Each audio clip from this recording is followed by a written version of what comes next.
Hey, what's up everybody? It's Lids, and we're back for some more Pyre Community RITE Night, which means of course some good old-fashioned multiplayer Pyre, featuring first and foremost none other than the members of the RITE Club Discord server, the place for all things multiplayer Pyre.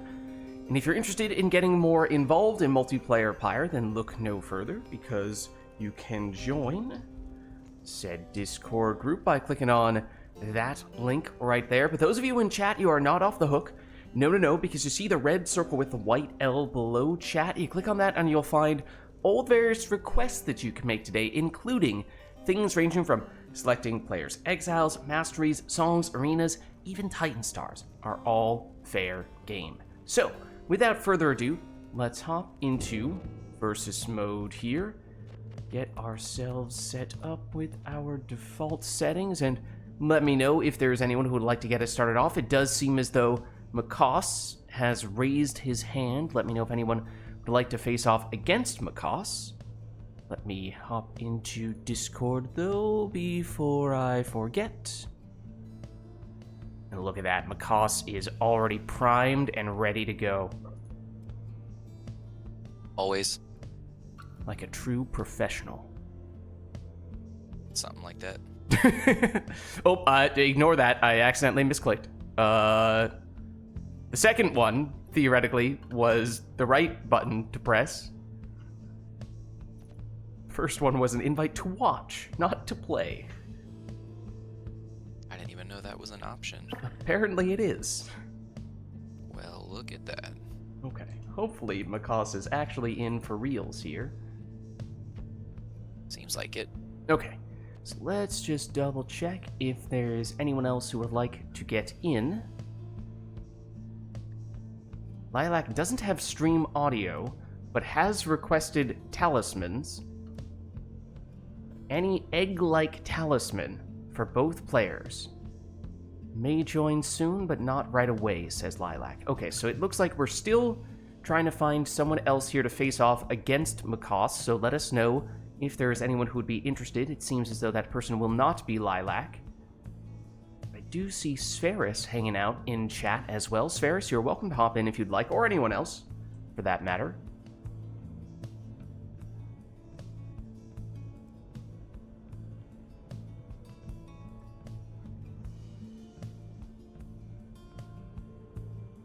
As always, if we don't have people ready to go just yet, I can hop in and be a placeholder for a little bit, but want to give preference to those of you in chat who would like to participate yourselves.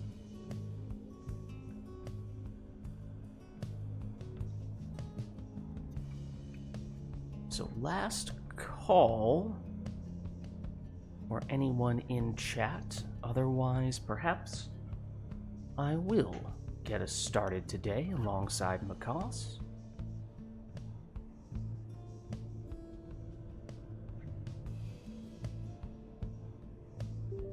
But seeing no one, I'll plug in the controller. Alright, let's see. Oh, I was like, oh, nothing's happening when I press the buttons. Maybe because I'm not tabbed into the game. Now I am. Okay, so I'm in on player 2. Let me set us up here. Cos. Some guy named Lids. And Makos True Nightwings today? Is that right? Yes, sir. Alright. Very good, very good. Some might say the two most stylish of teams. And by some, I mean perhaps yours truly. Many people are saying this. It's true.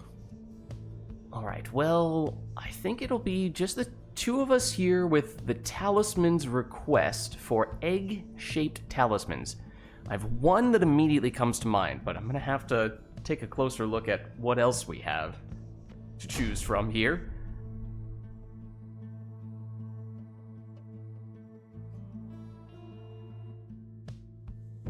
Good evening, exiles. Welcome to the pit of Melith. Here, one of you may walk the path to glory, Cling to whatever shred of hope you have. True Night Wings, stand ready. Fireheart, stand ready.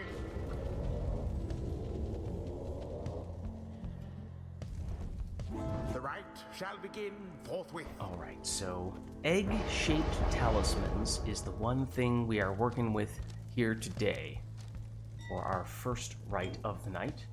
I think that's sufficiently egg-shaped. Oblong. Yeah. Manly. Let's see.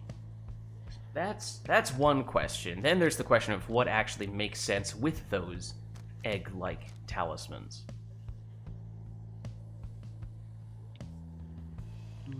What if we do... What else? What are the other options? This is the one Lacoste did. I don't think this is going to come as a surprise to anyone, but this is the one that I had in mind. That would be 2, but then what is the third? Because that's probably a little, I mean, debatable, but I would argue a little too angular with the Ashen Coal. Maybe you could make the case for Bottled Void, but I think that is a bit of a stretch. Maybe Bright Wisp, although again, maybe a little too angular. Maybe even Luminous Idol, but similar idea there. Shooting Star, I would argue, would potentially be the next most egg-shaped, except that it's cracked, which, I don't know if that still counts. Maybe that's making a statement in a different kind of way. I mean, how else do you get the yolk out? Right. Maybe that is the answer for the final spot, because otherwise, I'm struggling to find anything else that looks more egg-shaped, unless you want to say the scribe snuff is egg-shaped. That's maybe a little too flat. So, all that being said, if I'm choosing between maybe those 3 talismans, which exile should take them and in which order? It's this first slot in particular that I'm having some trouble with. I think the latter ones I can figure out, but you know what? Maybe I'll try something that I've seen feels like it's been becoming a little more popular as of late. It's never been completely non-existent, but it does feel like, though still not crazy popular, it's become a little more common that you see the Banishing Throw occur.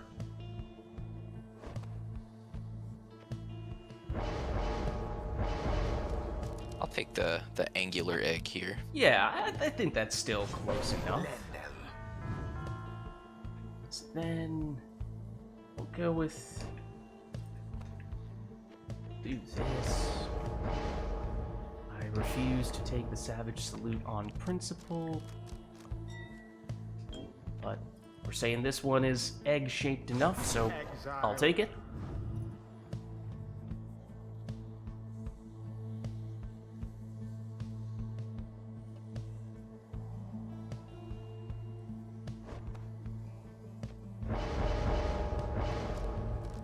Look at that. Vanishing Throw Cur, like I said. People are, well, they aren't raving about it, but they are perhaps taking notice. Then, one second, just because I'm curious. Is, yeah. Out of curiosity, so if we go here. 5.7. I just want to see, what does this get you down to? 3.8 Righteous, and that is the highest base hope stat of anyone, right? No other class that has more than Cur. I don't think.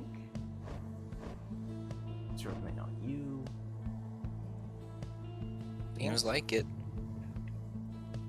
So if you wanted, I know this is not typically the way that people do it, but if you wanted to, you could do this and do Lucky Break, and then it's a different type of Cur Eternal.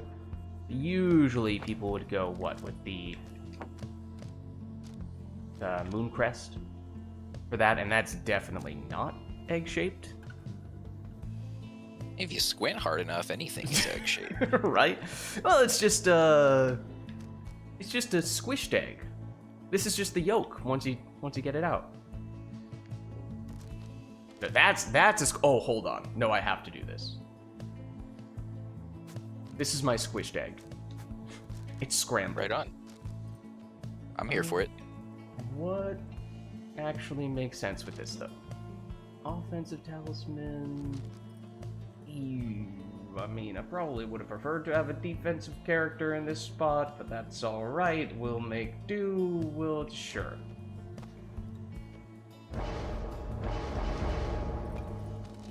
Scrambled eggs. Blue / also on fire. Scrambled eggs. Hopefully, we got a little bit of a variety there. Different egg options.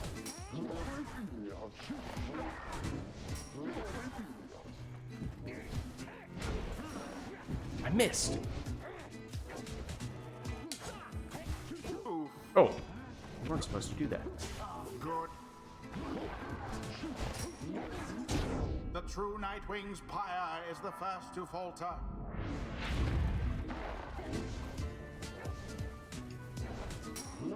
No! Your eggs Ooh, are 2 for 1 as well. That's no good.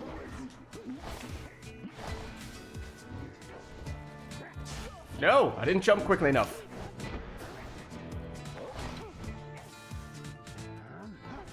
Know what you're trying to do. Oh, I was not trying to wall bounce there. That was not the plan. Definitely wasn't trying to wall bounce into your aura. That was a interesting little curveball there.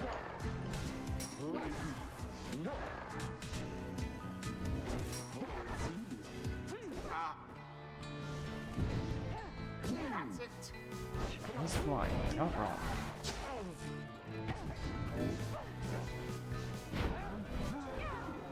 No! That was confusing, I must admit. I think that was perhaps even unblockable, because I did jump there. It might have just been in range. I'm surprised that didn't banish me, to be honest. No! Don't do that! I totally have Fell Swoop. You should be very afraid right now. Spoiler alert, I do not have Fell Swoop. It's the mind games, though. I had you second... No, I probably did not have you second guessing. But that's not important. We'll Nope. never know. into the adversary's flame. Nope, nope, nope. Nothing to see here.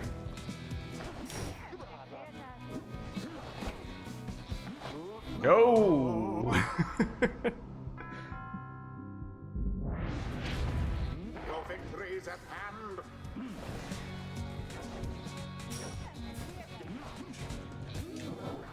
Aren't supposed to do that. And it is GG, well done. GG. the true That's true, I really did. I might have tried using the Banishing Throw Cur once, and then I just kind of never did it. I basically just used him to race to the orb and then forgot about him. Thus end this night's proceedings. Alright. It's not a bad talisman for the Cur. Because they do have fast throws by default.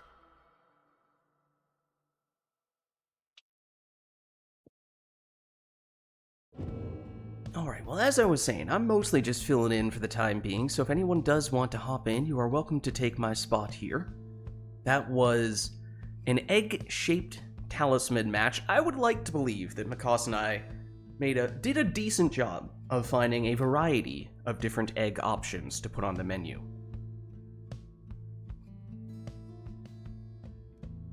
It was excellent. I'm not sure where this request came from. It'd be one thing if we just had Easter or something, but I'm not really sure what the occasion is.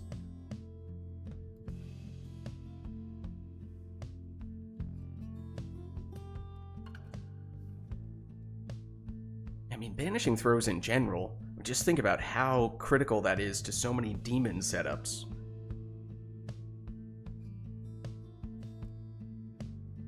So to put it on Pretty a curve, good. and then you have the extra mobility that, in most cases, demons lack unless you're doing some other fancy stuff to increase your demon mobility, which obviously does also have its merits.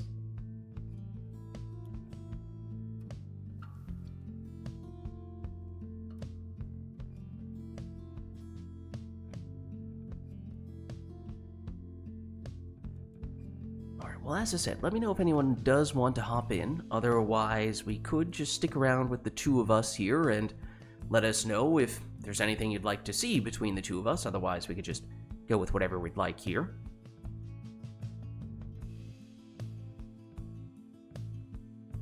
Do one more, then Spheris might hop on? Nice. Okay.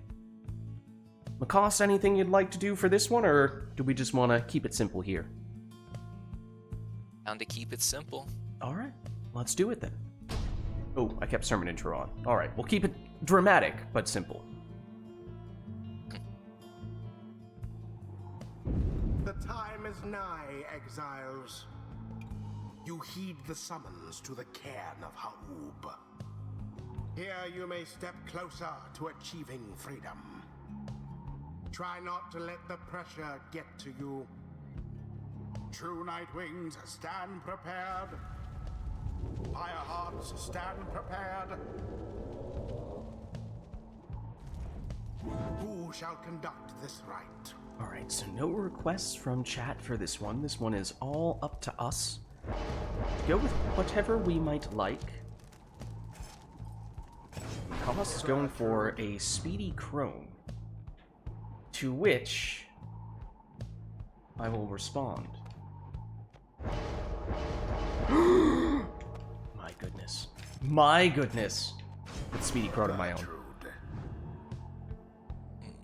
Okay. I legitimately was thinking of doing that before you selected it. Then you took it, I was like, okay, well now I have to.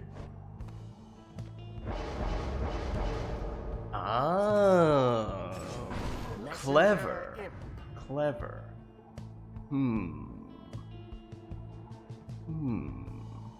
Do I want to react to that in some clever way myself, or do I just choose to ignore the fact that you did, to an extent, counter my pick? What if... would that help?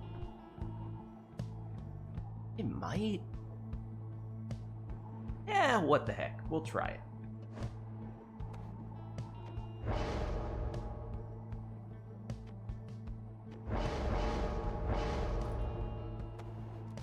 And we'll do...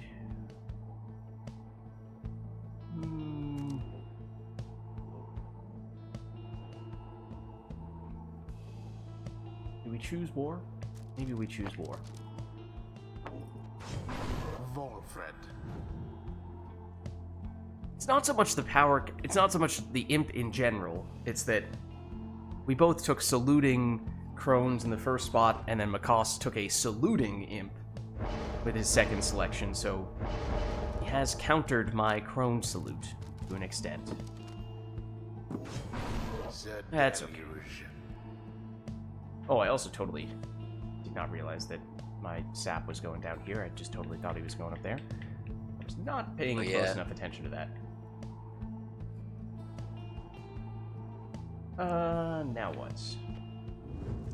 That was one.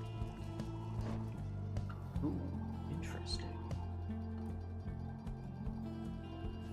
Very interesting.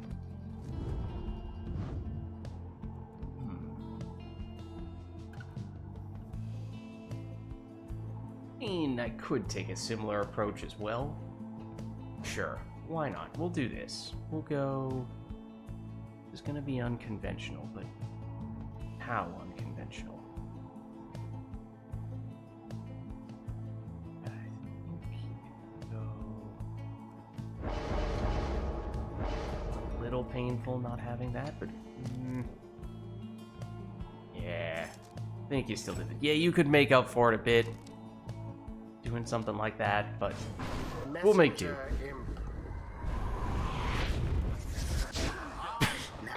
Had to be. No! It's too quick. Glory first to the true Nightwings. It's a quick one. Mr. Grinch.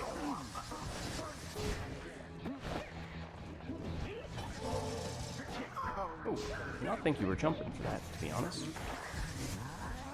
Oh, that's not gonna work. For me. Throwing in the orb. Now go. Nope.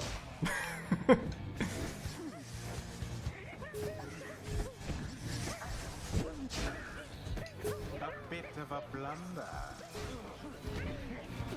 Oop, that's not really what I wanted. I meant to throw there.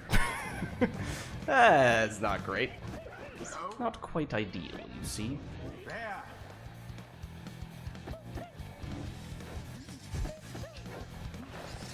Nope. No, you were quick enough. You're not supposed to be quick enough. Nor are you supposed to banish me.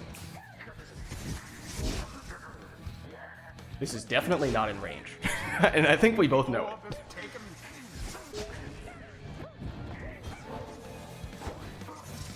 Oh, and I moved. Completely whiffed.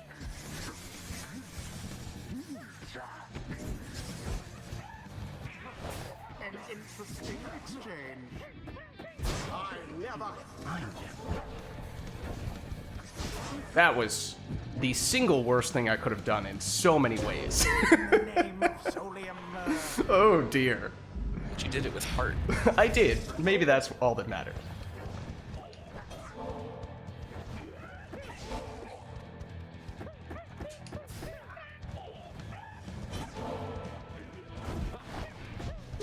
The orb slips from your clutches. Poor clutches. Expected. Au revoir now, Sir Deluge. Oh, he speaks French. I did not know this. I did not remember that. Oh, the hockey puck! What the heck? I actually moved your character with it. The orb is up.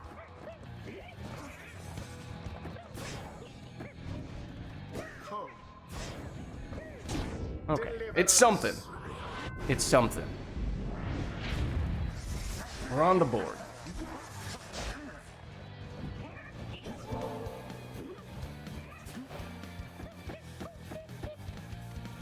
but how?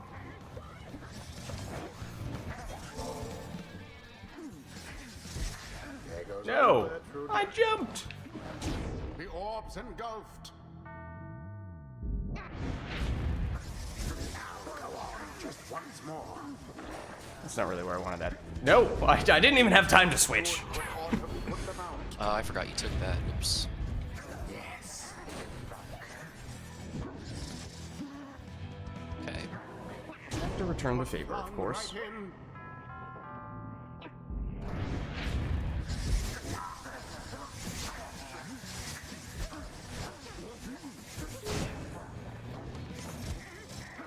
I missed again. My jumps have been so bad. Wow.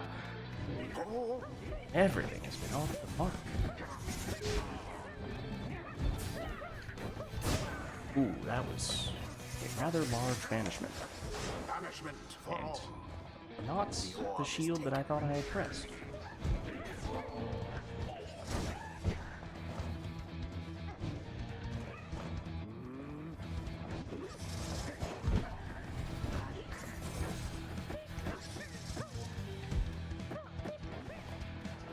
That one No. almost got through. Bad. Banished. Also, definitely not what I meant to do to put the sapling outside of the bounds of the arena. I don't know if you yeah. caught that. Nice little touch there at the end. With a plum. Yeah, it happens to the best of us. The ceremony is Well, GG. Well played, Macaws. GG's. All right. until the next rite. We'll head on back and let us know if anyone else would like to hop in here. As I was saying, Spheris, if you'd like to take my spot, you're welcome to do so. Yeah, let's remember to turn off the sermon intro this time. We've had enough drama for now.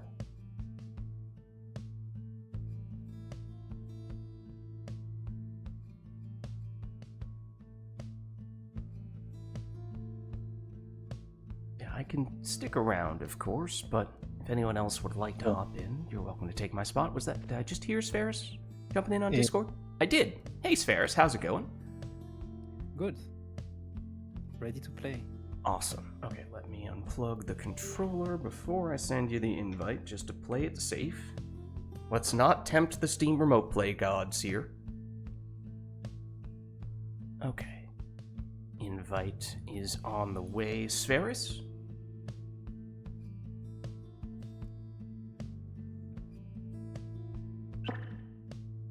Nice. Okay, and if you guys could just confirm once we're back in here if Makas is still player 1.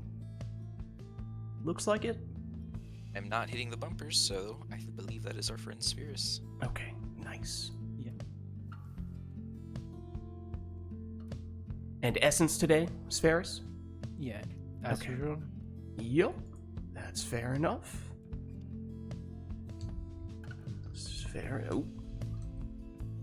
Spheris, there we go.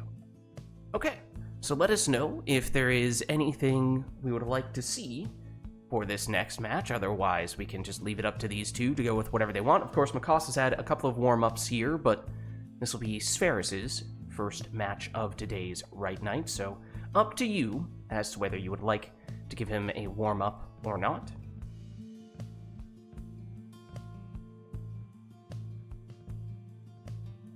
But not seeing anything at the moment.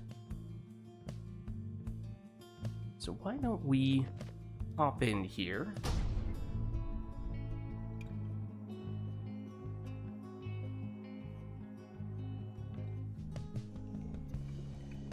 The true Nightwings versus the Essence. Be the Spring of Jomir, Welcome.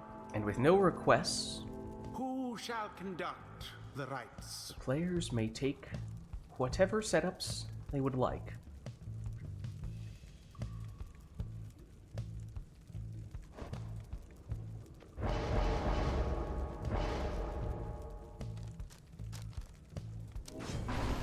Exploding Deluge in the lead spot for Makas.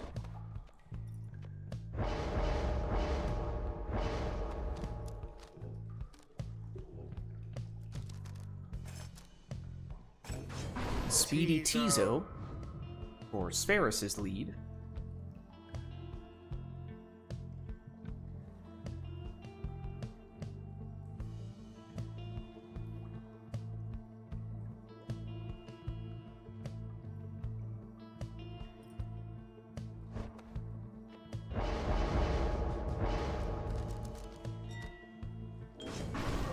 Quick throwing Bertrude in the second spot for Makas.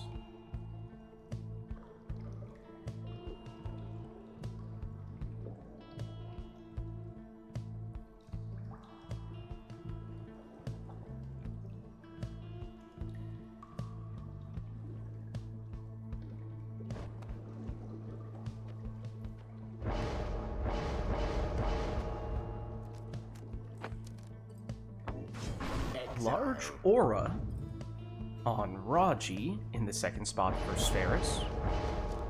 He's cooking, chat. He's doing something. It's a little out of the ordinary here. That's Prayer Beads Pamitha in the last spot for Makas. And when you saw the two imps, you had to wonder if this was the plan all along. As we do see a webbed Lanthorn Messenger imp in the last spot, that is triple imps for Spheris, making a statement right out of the gate. Here is Makas. Bertrude, and only Bertrude at the moment.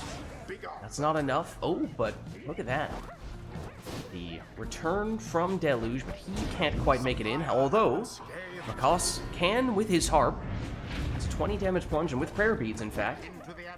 There's no downside. Pamitha has returned. Quick throw there. Oh, that one must have been just shy of the mark because, of course, we are very accustomed to seeing those crone throws being unblockable, but Spheris intercepted and then countered with a 25 damage imp plunge. Best not given to pride just yet, Essence. Quick move from Akas's harp, and then uses the harp salute to set up a 30 damage Bertrude throw. The true Nightwing's pyre now burns relatively brighter. Back with Pamitha is Makas, and then tries to pull off the same maneuver there, but Spheris was ready on that occasion, and once again, Spheris with a quick counterattack for 25 damage Imp Plunge. No prayer beads though on Tizo, so he is now gone in this round. We are tied up at 50 Pyre life apiece. Deluge versus Raji. Raji wins that duel. Makas at least momentarily defenseless, but now Bertrude and Pamitha make their returns. Makas recovers. Pamitha. Maybe Spheris was expecting the harp salute switch. We've seen a lot of that from Makas today, but a little bit of reverse psychology perhaps helps Pamitha get the job done there directly.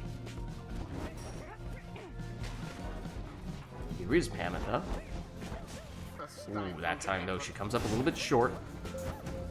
Spheris looking at the portal, gets him close, but not an incredibly dangerous portal. Now this one is quite dangerous as it gets a little bit closer. As soon as I say that, of course, it goes away, or at least gets reset much, much closer to Spheris' pyre. That's not really what he's looking for. It is still a super portal, does give him the infinite stamina. But in terms of the distance it takes him, it's not that much of a factor right now. And of course, Makas is in possession, and by scoring here, he resets the portal. So that's a moot point. And one more score is potentially all Makas needs here. In fact, even a relatively quick throw may be sufficient. I think for a second there, Spheris was looking for a portal and then realized he didn't have one yet. He does now, though.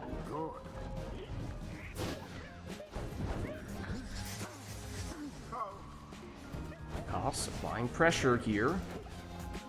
Spheris pinned in close to his pyre. This is not where he wants to be. And he find a way to break out, though. It's Tizo. Infinite stamina helping him. Not enough to break through. It's back with Makas. The orb is up. And now it's Spheris applying the pressure with a very advanced portal. Helps him get the banishment close to Makas' pyre and then quickly score. But with that throw, that's all Makas needs. GG. Nightwings prevail. Well played, you two. Perhaps a stroke of fortune ought to be thanked. All right. Thus end this night's proceedings. People Let's head think on Triple Imps is a meme. It's good. Yeah, I mean, there was a time when, and even to an extent to this day, you tend to see imps be sort of the defensive specialists. And so you see an all-imp team, and your first inclination is to think, oh, this is all just characters that are going to make it hard for me to score on my opponent, but they're not really much of an offensive threat.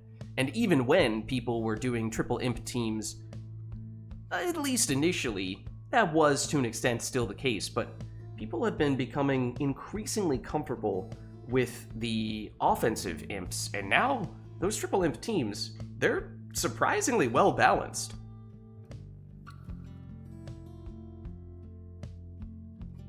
As long as it's not Fall of Soliam, where the stage is way too big for it, I think. Then yeah.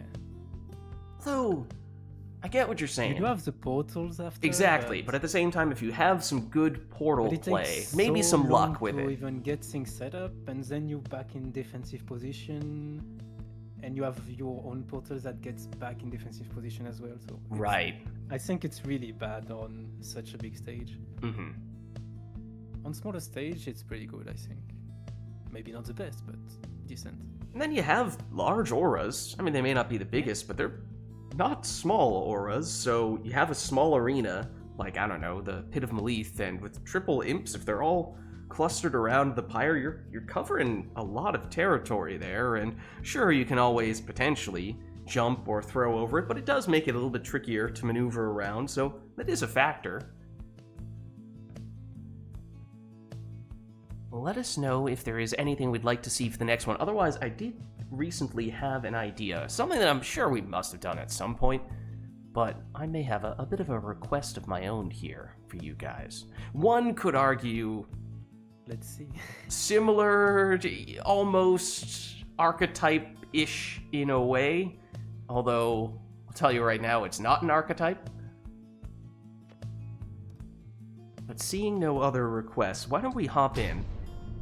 Let me tell you, my idea was, what if we, in this match, see both of you guys go with the setups that you think are the most underrated.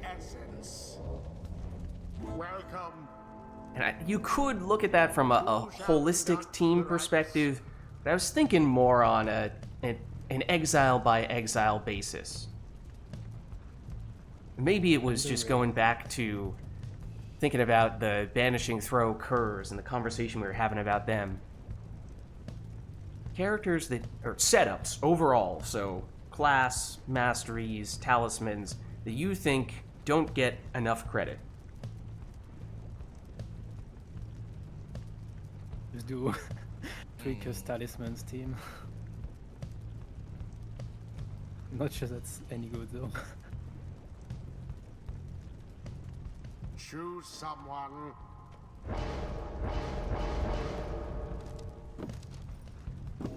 Underrated. Big jumping worm. Yup. You see it, but it's not that common. It's really just me and Core playing it these days. Yeah. Camilo before... I think it's just really hard to play, but really good when you play it well. I don't know, we've had some members actively clown on it. I won't mention any names here. But there's some ore scale haters in the community. There's some worm Ouch. haters in the community in general. That's definitely true. As a worm stan myself, I do feel this.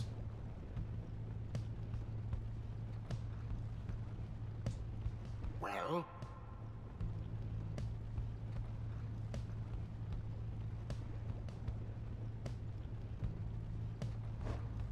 See, of course, it's up to you guys just how far you go here.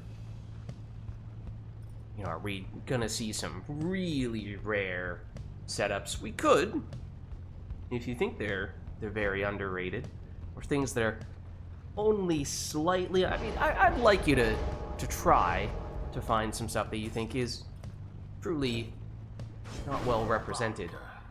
Wait, what were the masteries there? He went L1, L2, L3, R1. So he just didn't take Cloud Jump. Okay. Similar to the standard Cur setup, but with a slight difference.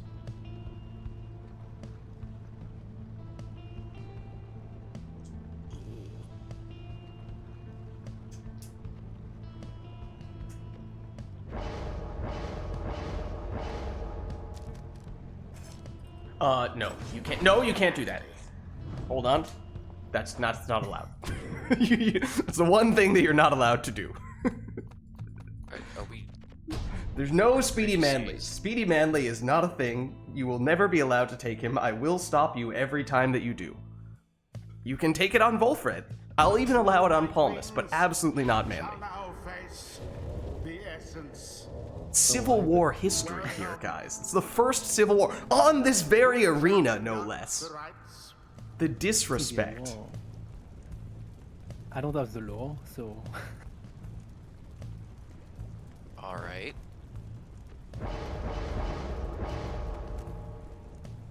Nope, that's not what I picked.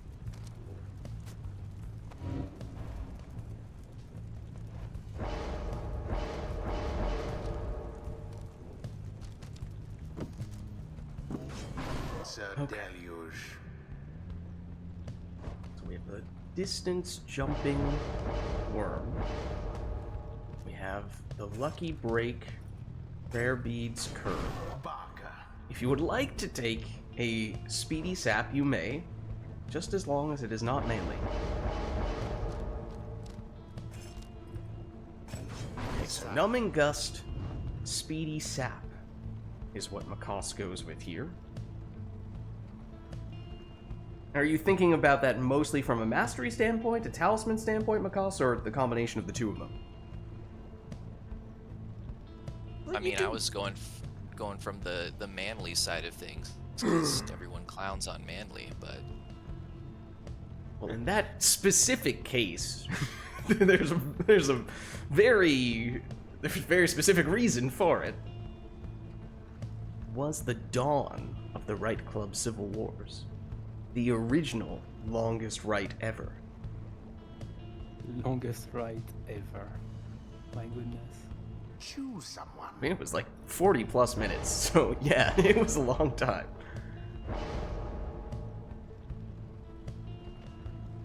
And thus, it sparked a bit of a revolution, a civil war.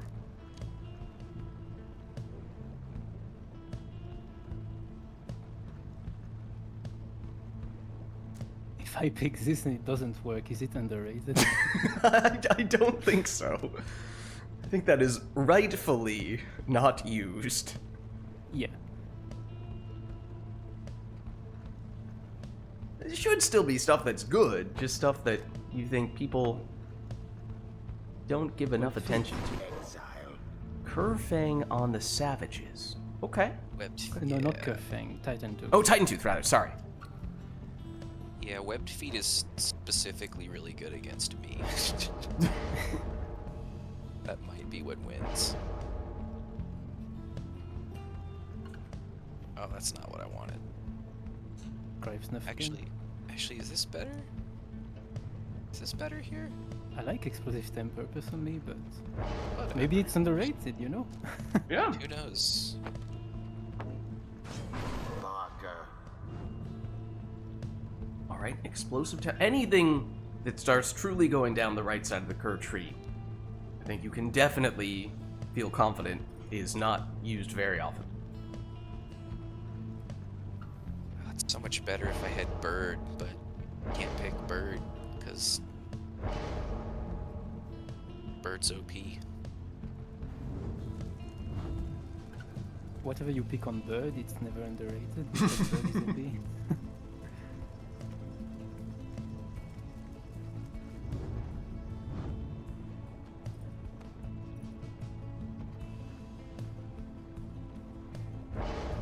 Sure, underrated, let's go. I was gonna say, this doesn't look that different from fairly typical Nomad setup, but then you took the final mastery on the right side. And Moon Formation. And Moon Formation, yeah. Yeah. I think with those two, that's fair. Obviously, Sacred Bond is very strong. Sandra. I need Sacred Bond to work at all, I think. Commence. Alright, well, here we go. Both players taking what they think are some of the most underrated characters, or underrated setups overall, in the game. Let's see if they can demonstrate just why these characters are better than people give them credit for. Well, Macaw certainly went flying there. Not really sure it was the way that he had planned on doing that. The true night wings. There make is their a mark speedy upon sap the flame. setting up an 8 damage throw There. for Macaw's. There's Barker. Almost again. Look at that mobility. Titan Tooth on a sap is not something you see getting triggered very often. Titan Tooth against a sap, I should say. Just to clarify. But you know how those saps are, always trying to jump all over the place. Gone in. Meanwhile, Macaws throws this one in for 15 with his worm. He's back with Deluge here. And although he did get sent flying into the abyss from that Titan Tooth stun, he did get a throw off, though didn't quite hit the mark. The orb.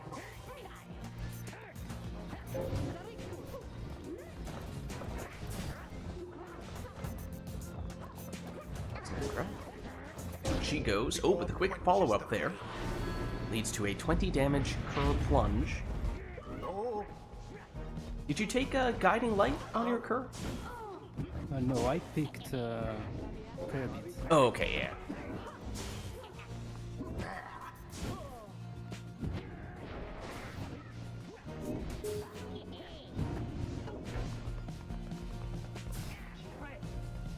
Look at Palmas, full speed ahead.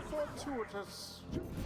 Everyone down at least for a split second there on Macaw's side. Gareth for Spheris, retreats, gives it up to Barker. Loops around the other way. He's blocked.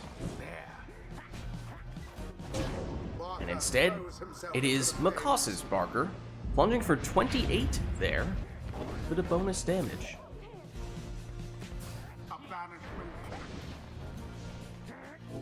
Bonus. He goes. Down goes Deluge as well. Down goes Barker too. Deluge makes his return and throws that one in for 13. What's up, Lilac? Worm is soloing me straight up.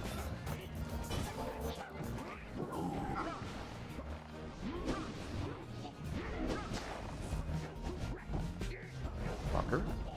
Back to Deluge. Deluge for Makos.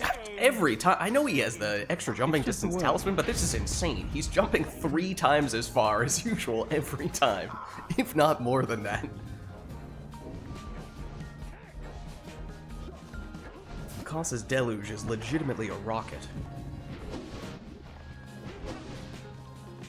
Look at how fast he is. Here is the rocket, and the other rocket as well.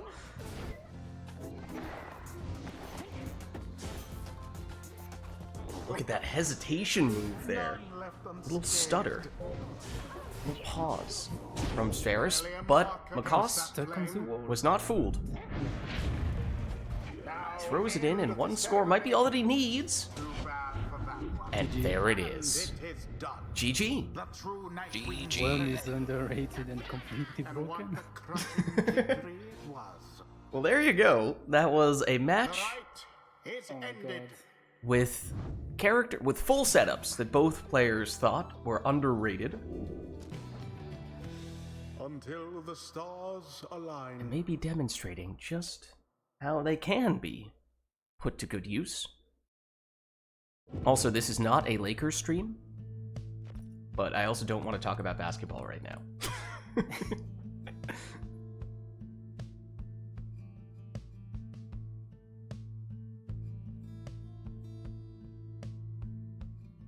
Well, let us know if there is anything we would like to see for the next one.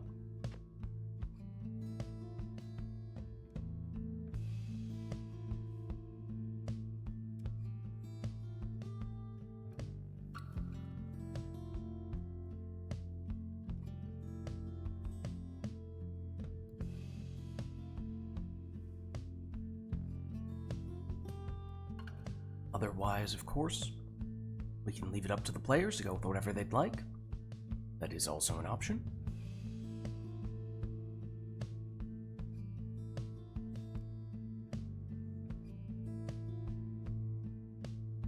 Seeing nothing here, let's jump in.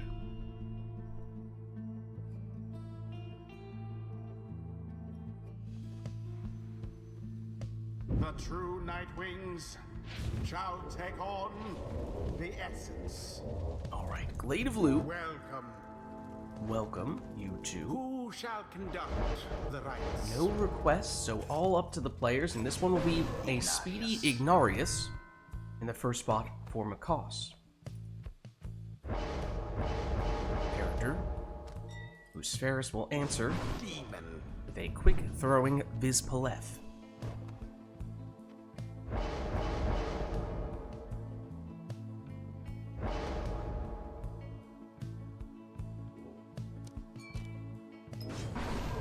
Typhoon Bottle plus maximum rekindling on Manly.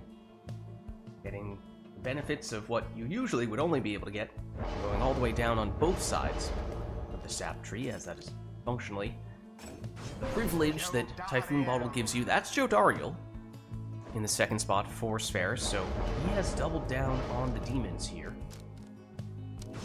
Exploding Deluge. That's Makos's final choice. Spheris, of course, could go triple demon here if he would like.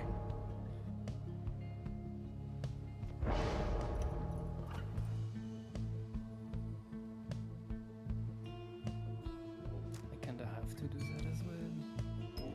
That is not the plan. Instead, he will take the same sap setup that we saw from Makos. Now begin. So here we go. It is Spheris Jody, blocked here. Koss gets it back, moving in with Deluge, but he's blocked as well. Jody and now Viz Paleth for Spheris. Strange exchange there in the middle of the arena. Just kind of seemed like both characters were pushing each other, bullying each other a bit, but neither one got banished for a surprising amount of time. Also, Makoss may have missed a little bit there, but that's okay. We'll give him 30 damage on that Demon Plunge nonetheless. And then Worm Throw for 15 here.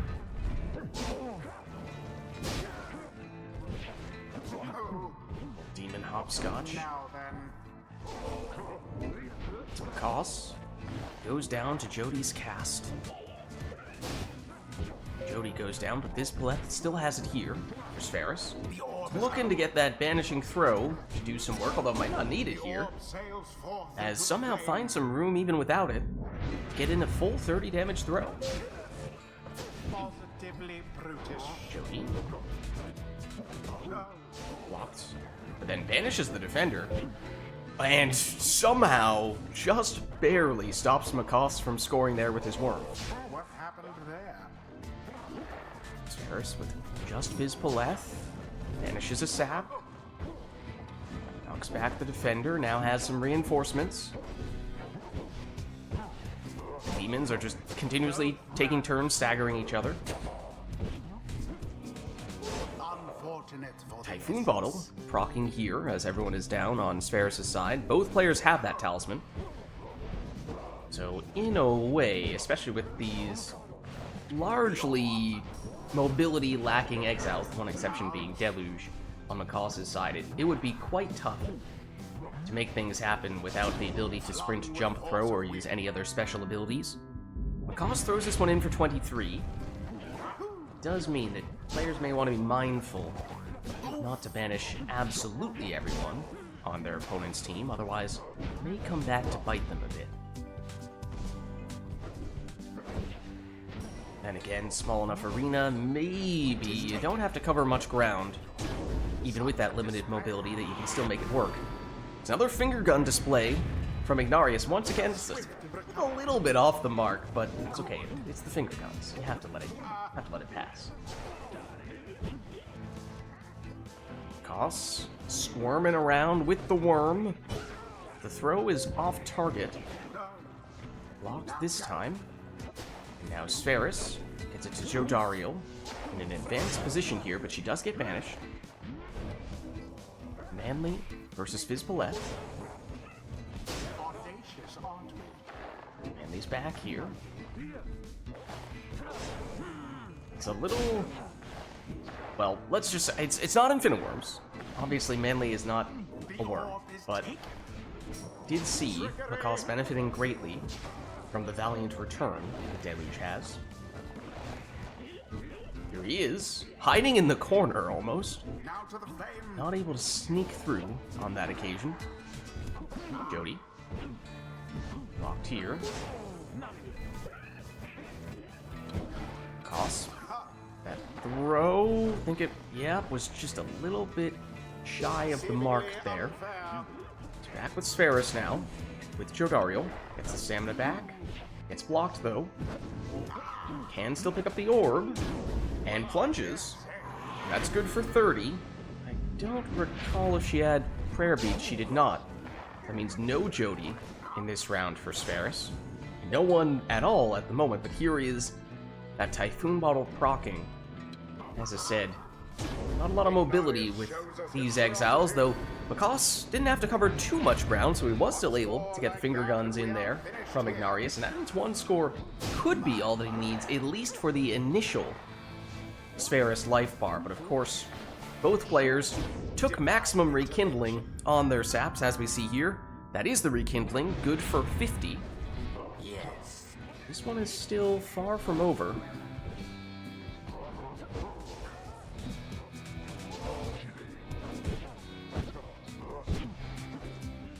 Spheris, find a way through with Jody. Trying to knock back those defenders, stagger them far enough away that he can make it in for this plunge, which he does do here. That's good for 30, but again, no prayer beads on Jody means she's gone in this round.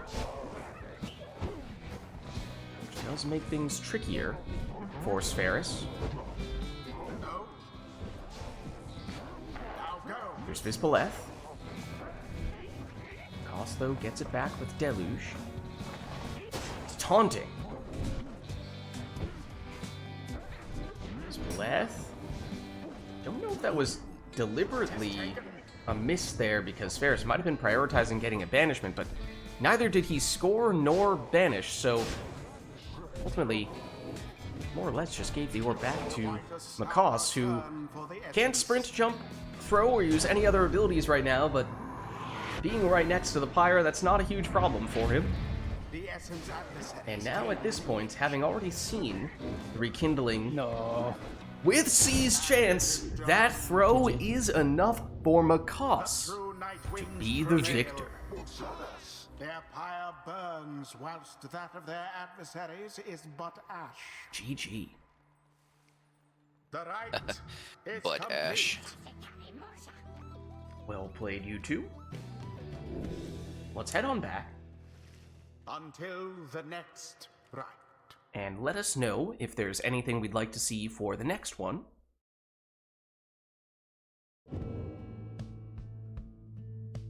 Heads up, I do probably have maybe 2 more left before I gotta peace out. Okay. Thank you for the heads up. So let us know if there's anyone who would like to take Koss's place. It does sound as though we need someone to hop in relatively soon. No, Lilac was saying a little while ago that you might be able to get in, but you weren't immediately available. Now perhaps enough time has passed that you could theoretically join, or anyone else for that matter. Just let us know. But if there is anything that we would still like to see between Koss and Spheris, that of course means we don't have much more time to make that happen, but if we don't have anything in mind, we can always just leave it up to them to go with whatever they'd like, as was the case in the previous match.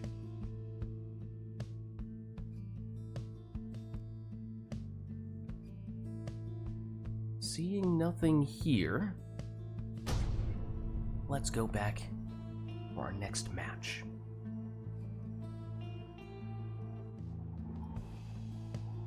The true Nightwings shall take on the essence. Welcome. Who shall conduct the rites? So no requests. This one is also all up to the players to take whatever setups they would prefer, and for Koss, that means a Prayer Beads Pamitha in the lead spot. On Spheris' side, it'll be a Prayer Beads Gareth instead.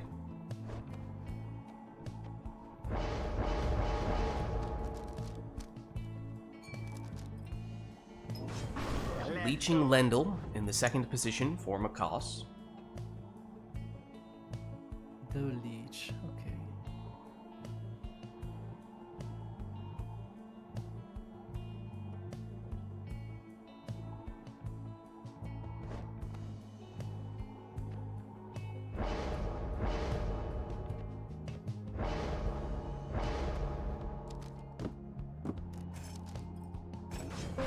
Speedy Vispaleth will be Spheris' selection.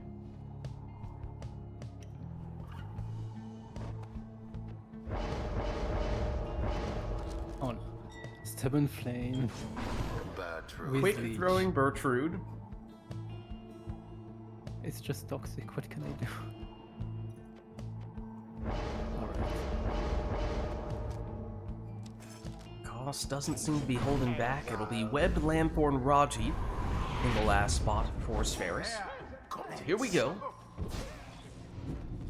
Spheris makes the defensive play, now has it with Vispaleth moving forward. She's blocked, though banishes the last defender. Lendl does make a return and a shoulder smash to boot. Throw here from Koss lands for 30. That one from Bertrude. Now it's Hamatha switching back into Bertrude, but Bertrude banished. It's Ferris' turn here with Vizpaleth.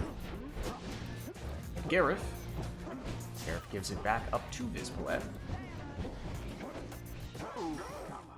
She goes down. Free orb. And a bit of a tussle to regain possession here. No one really able to fully control it. No. Everyone down on Makos's side, but the orb inadvertently hits Makos's fire, bounces way out. What seemed like it could have been a great opportunity for Sferis instead ultimately turns into a 30 damage score for Makos. True night wings are now favored to prevail. Here is Makos trying to follow that up with another 30 damage throw, and it does land. Good. Makos now. Hamatha. Just to Bertrude, but Bertrude banished, as is Pamatha. Now just Lendl against Gareth. The shoulder smash once again. Doing what it is there to do.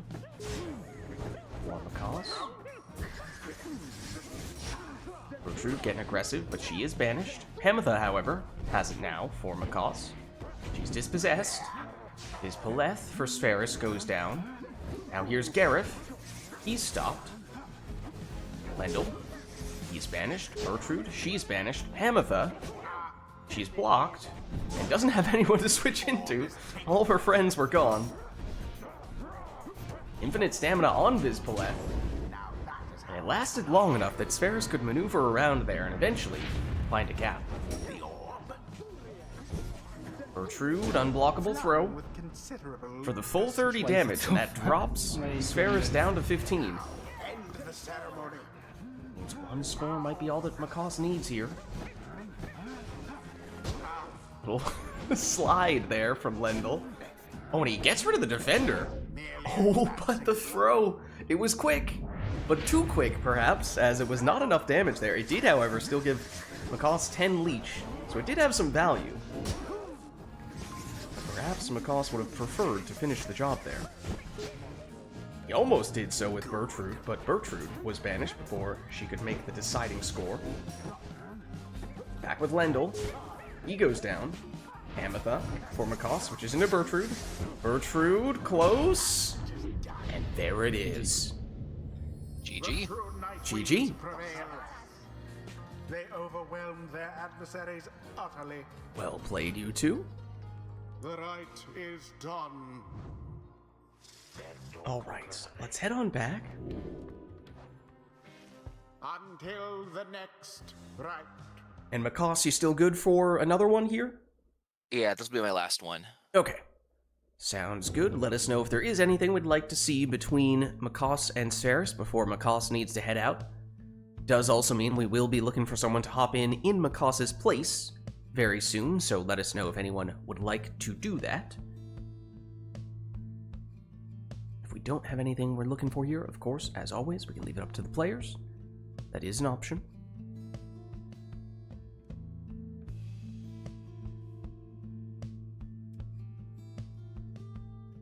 Seeing nothing at the moment. Let's get back into the action.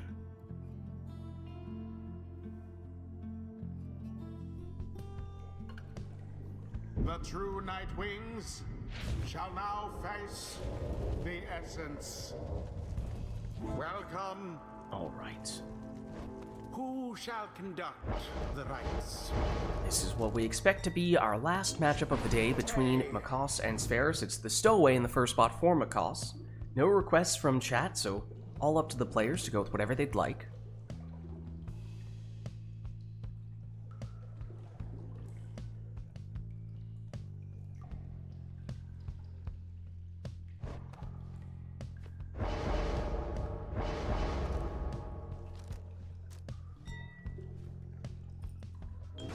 Exile. Quick throwing, excuse me, Zoxiana for Sferis.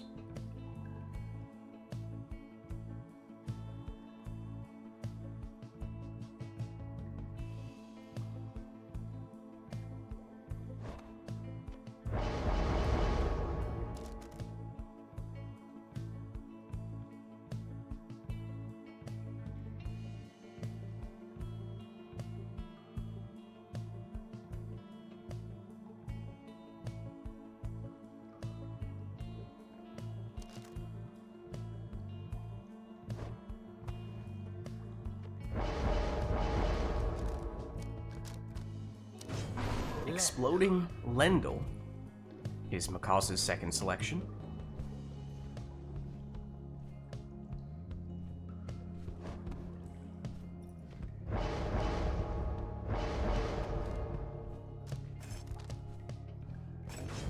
Rare Vids Gareth for Spheris.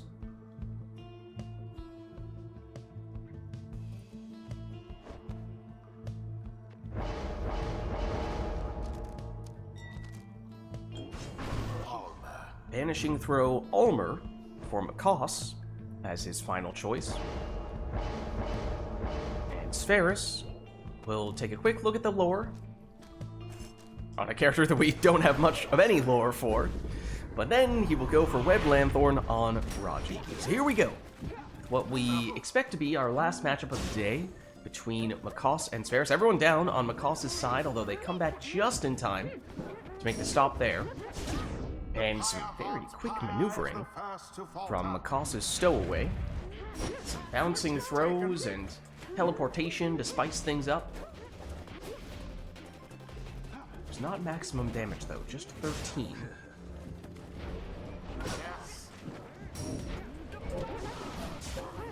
Series of banishments in the middle of the arena there, but Makas emerges from the fray and plunges in there for 20.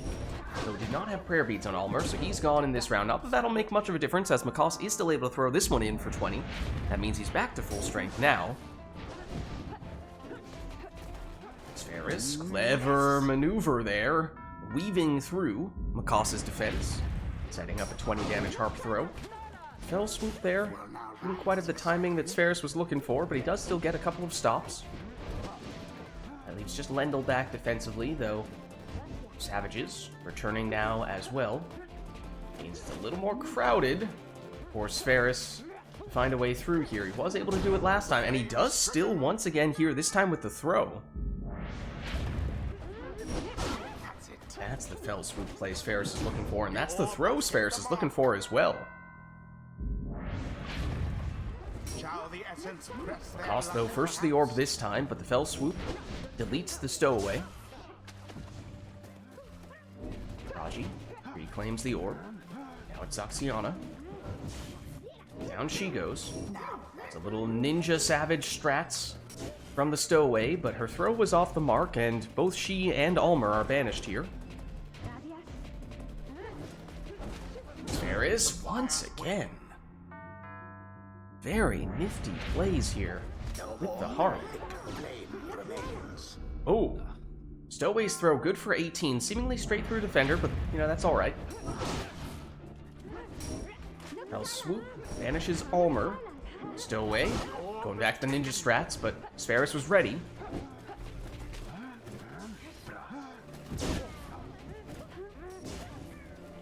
Raji gets the banishment, but with those savage salutes, Makas can reclaim the orb very quickly, but so can Spheris, jumping in with Gareth for the deciding plunge.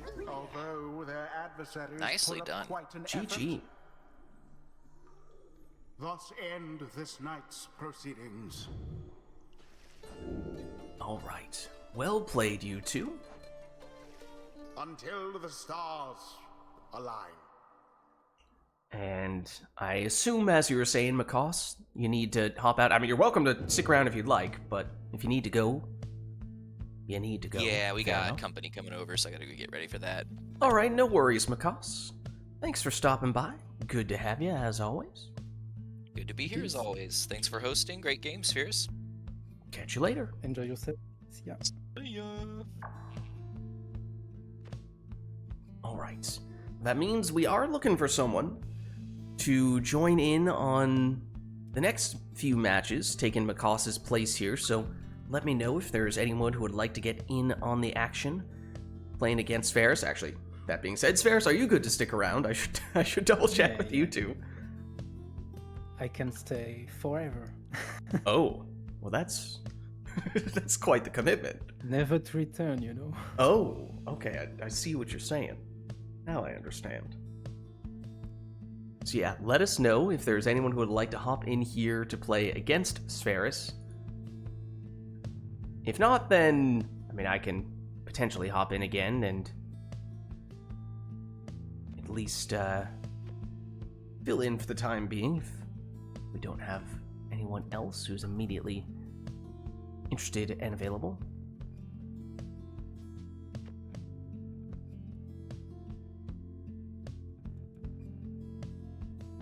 I know Lilac had said, as I was mentioning earlier, I thought Lilac had said, where was it? May join soon, but not right now, and that was like an hour ago, so might be expecting Lilac to return at some point, but I'm not seeing... We did have a few messages a little while ago, but nothing suggesting that Lilac was ready to get in. Yeah. Seeing no one else at the moment, it may mean that I'm about to hop in again here. Imagine playing instead of just streaming.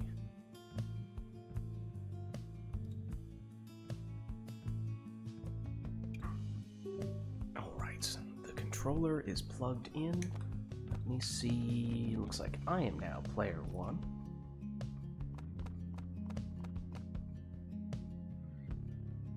These colors different enough, Spheris? Oh, for me, yes. For you? I don't Okay. know for you. I will just go beyond us, Okay.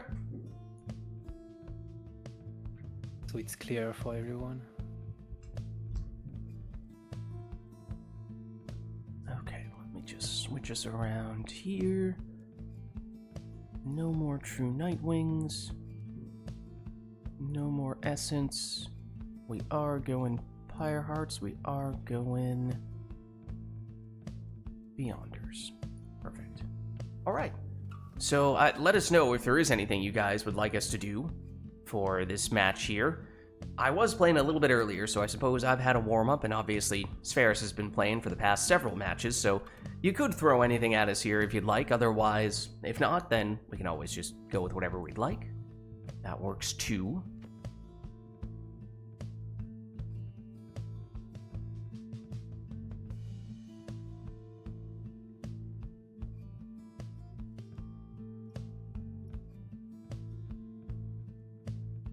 Not seeing anything at the moment, though, so why don't we get started?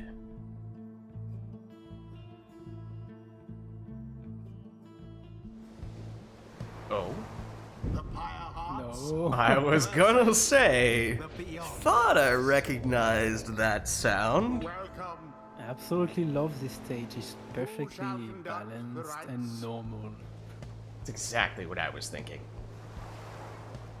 Like Precisely. it's the starter stage, you know, the most neutral ever. Yeah. Right, well, I mean... Oh no, not one. I mean, on this particular occasion, I do think it kind of has to be done. Is that really what I want? I mean, probably not, to be honest, but... Oh yeah, also especially on Orlek, who was already on Mac. Yeah, hold on. Definitely not on Orlek. Yeah. Already has maximum presence. That does quite literally nothing. It brings him from 36 to 40, and 40 is a cap. But, Oh, okay, he is 36 by default, so yeah. But you also get diminishing but returns. 36 is already, like, check on another demon, it's 25, so Yeah, it's pretty huge. it's ridiculous. 7.6 versus 11. In diameter, not in area. If you're talking area, Yeah, then it's- that's it's not probably the twice the radius. area. Yeah. I mean, it has to be done. Even faster? Wow. Look, there's a It's a very race car. particular goal that we have in mind here, okay? Flying or like?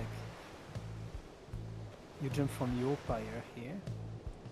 I mean, Perhaps. from your pyre to my pyre. Perhaps. Complete diagonal, right? I'm just saying it has been done. And I may or may not have been someone who has done this in the past. I'll do something a bit more normal. Normal, Exile. you say? Normal for me, at least. Normal? What is that nonsense?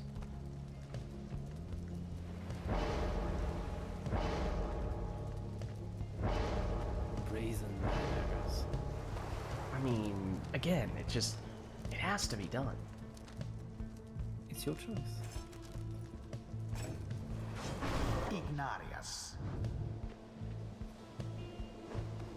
Like, you force me to do something like that. No.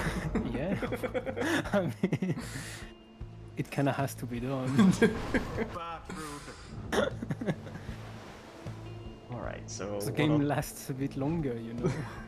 what I'll do here At is least you don't have characters with 15 damage that turns into 5. It's still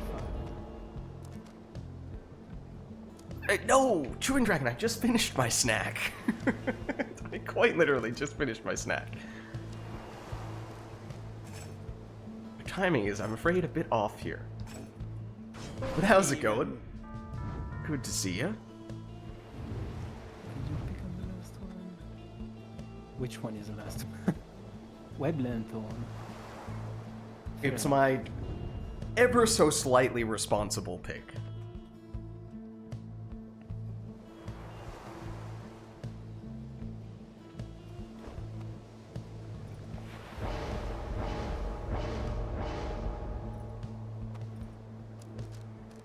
Web Lanthorn as well.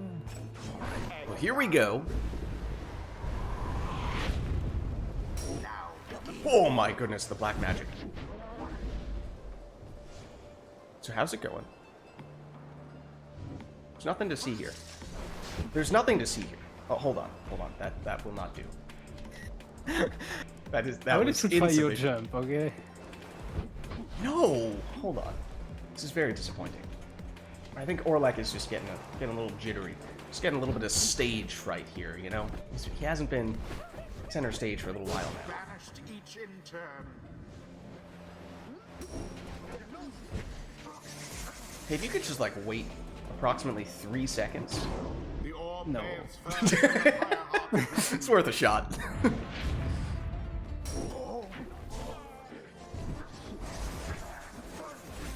No, I missed! 'Tis wrath not That was glory it. now Such a with great wrath opportunity. I got the distance I was looking for, certainly the speed.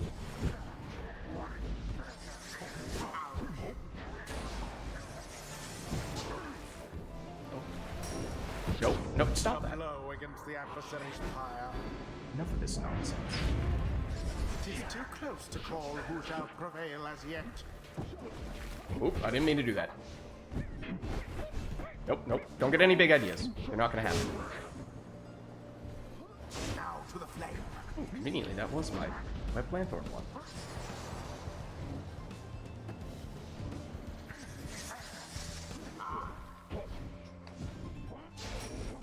Nope. Another Bad. banishment. Wrong. Incorrect. I did, however, miss the orb. Nope. Stop that. How did we not both get banished there?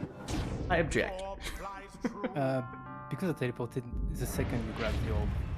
Shall the Beyonders press their luck, perhaps?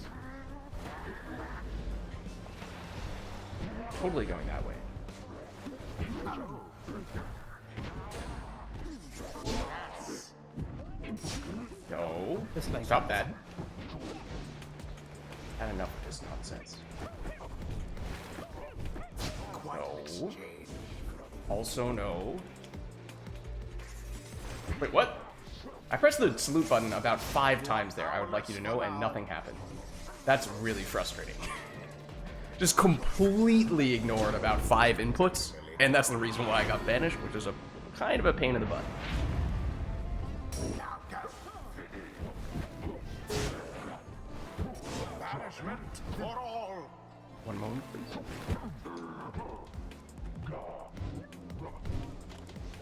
Why, hello there. Go for it. You have to try. No, not Ignarius. Not Ignarius, no. Why, that was all. Oh, yeah, no, waiting it out with all demons is not gonna be particularly effective. They take a little while to come back. Yeah. The rite is nearly ended. I saw that, thank you very much. Ooh.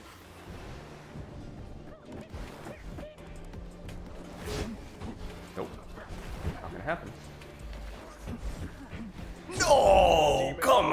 I needed just a little more distance. The orb is taken. Oh, you That make me was, do it, it's so- a little closer than I would have liked it to have been. One Oh, I triumvirate couldn't stands dash quickly unopposed. enough. That's unfortunate. GG. The Beyonders prevail. In order, Well they played. thrust aside their adversaries without too much trouble. All right. The rite is ended. Well, let me know if anyone would like to hop in here, as I'm happy to Until swap the out. next rite.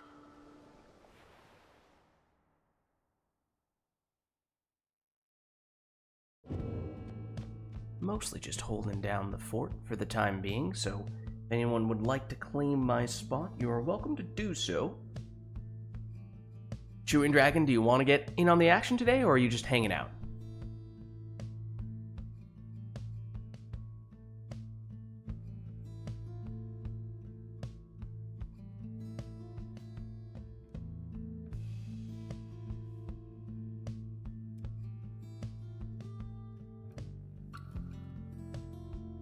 Just here to waste lid coin. Fair enough. Fair enough.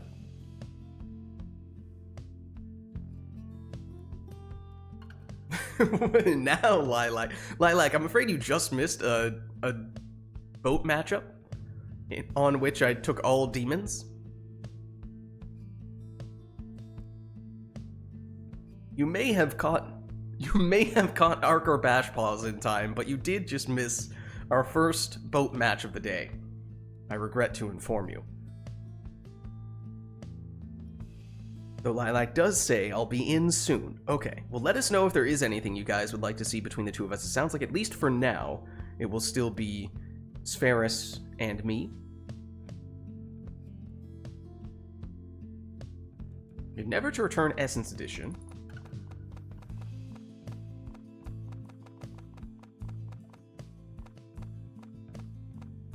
There we are. We have an arena request for the boat. And then we do have the snack-based request, which technically Chewing Dragon categorized as an Exiles request. So, What is it?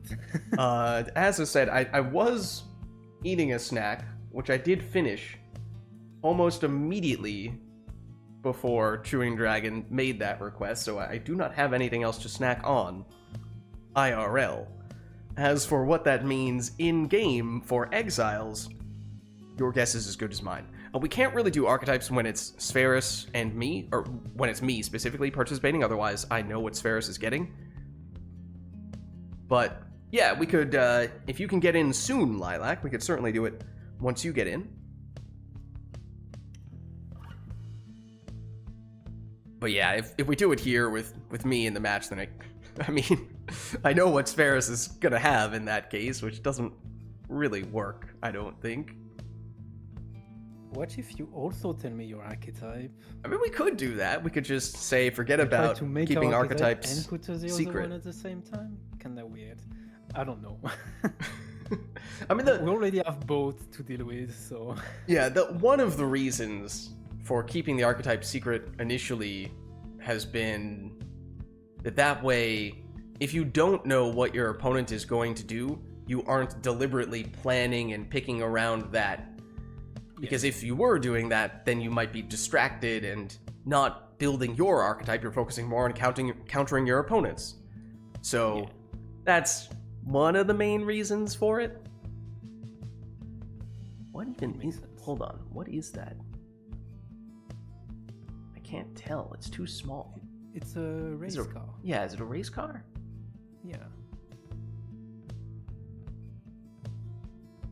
To choose whom to make a snack.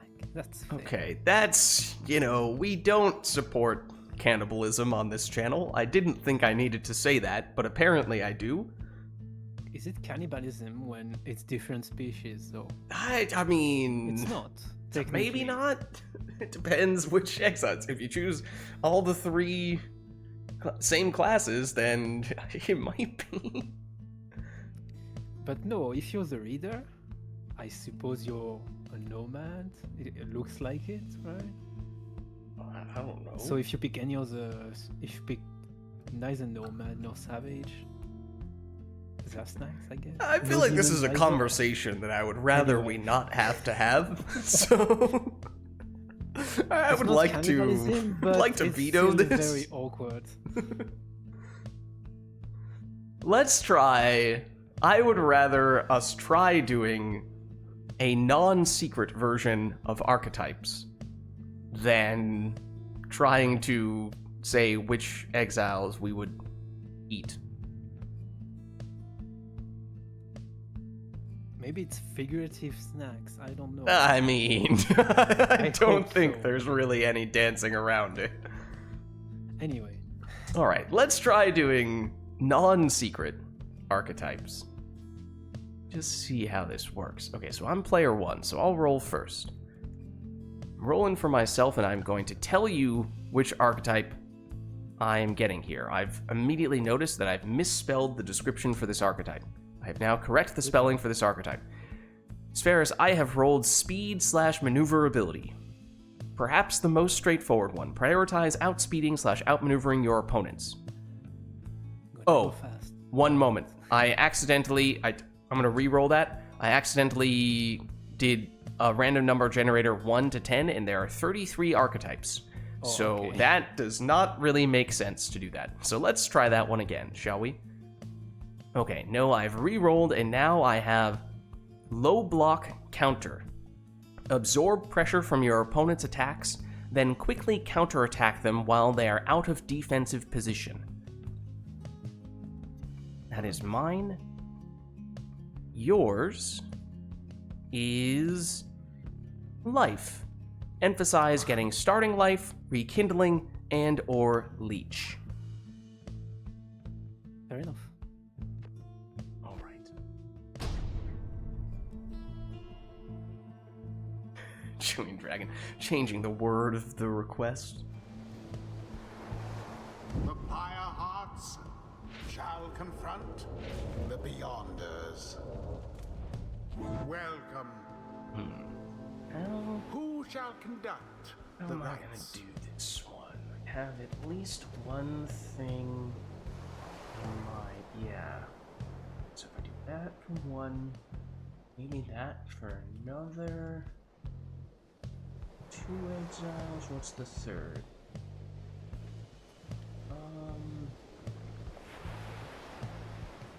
Is it one of them? It could be. Could be. Yeah.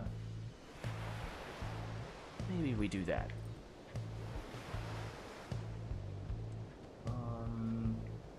Who goes in Go what order? on. Taking notes. I think it's you.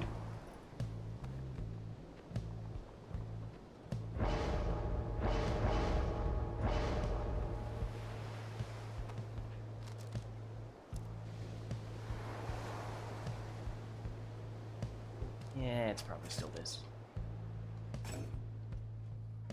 4? Yeah, actually,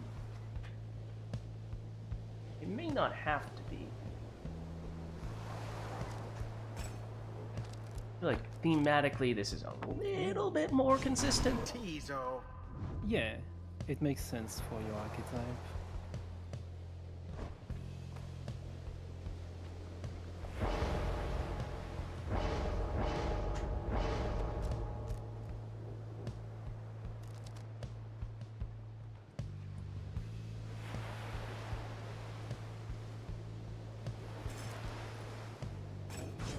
Exile. Alright, Speedy. Speedy Raji. So then, my second spot, I am going to take you. I do.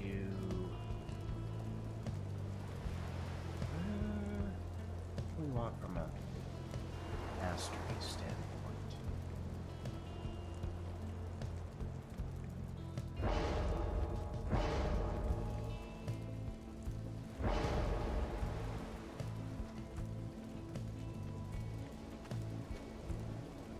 be this, thematically speaking. Then might be this. Ignarius. It's interesting we're picking the same exiles. Our playstyles may end up being different, but the setup may prove to be quite similar.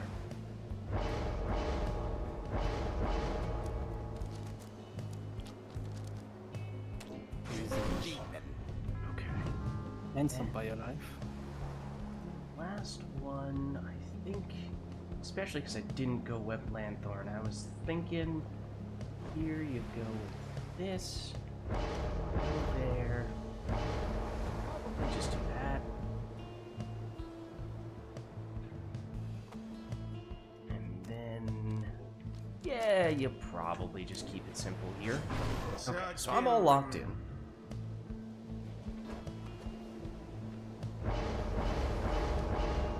Here is the rekindling. Right, right.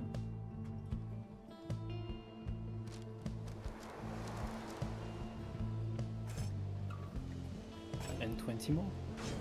All right, there we go. Commence.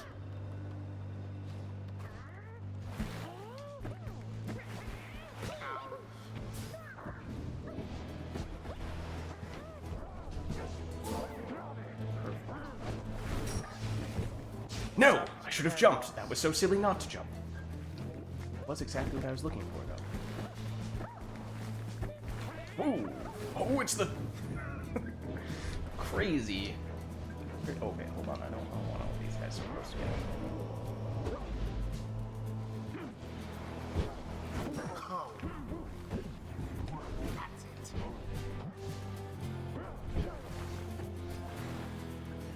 Alright, fair enough. We'll go this way.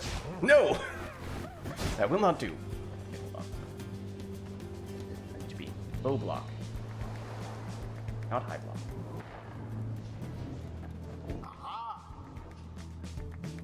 I see that.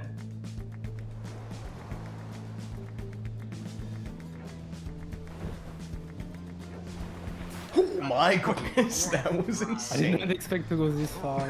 That was crazy. Okay, hold on. Nope, low block.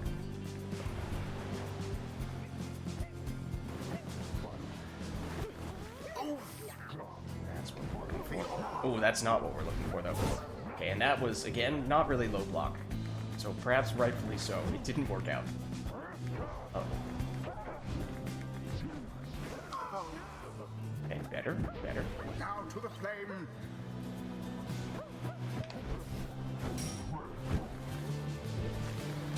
There we go. That's what we're looking for. Finger guns and all. Adversary's flame. That's definitely not what I should be doing, though.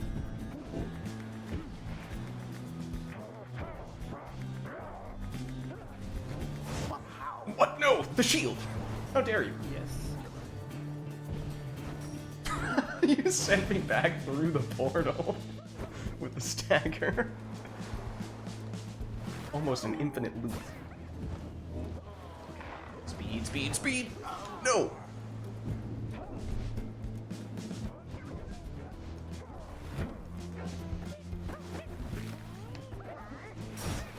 That was not great time. Glory to the scribes. 40 lane view of my demon back now. That is big. That's 40. 20 leech. With the leech as well. Uh-oh. That is not what I wanted. Nor is that.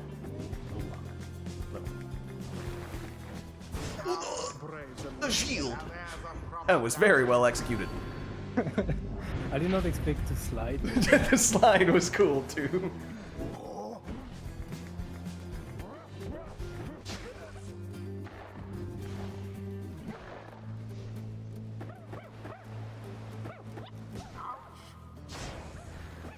Okay, it's definitely not low block at that point, but... I mean, it makes sense when I only have one exile, right?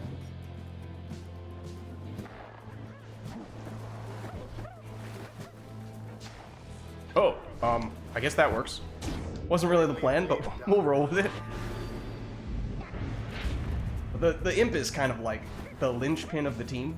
The imp is critically important, so with no imp, the whole team falls apart here. Not gonna lie. Actually, wait, can you go through the portal? Because it's in the water right now. See what happens if you go through the portal. Wait, hold on. Let me... Oh, wait, hold on. Okay. Do it again, do it again. I had an aura there, which might have banished you. Does it work? It just pushes me. Okay, because sometimes, occasionally, we have found if you get the portal perfectly right in the middle of a puddle, it banishes you when you go through. And I wasn't sure if it was going to happen that time.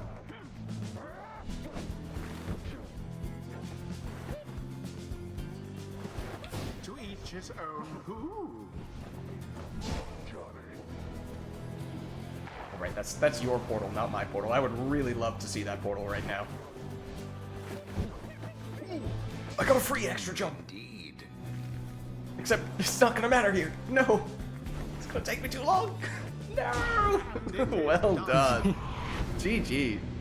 The Beyonders prevail. All right. Vastly outperform Well, that was our first ever archetypes match in which both players knew what their opponent's archetype was.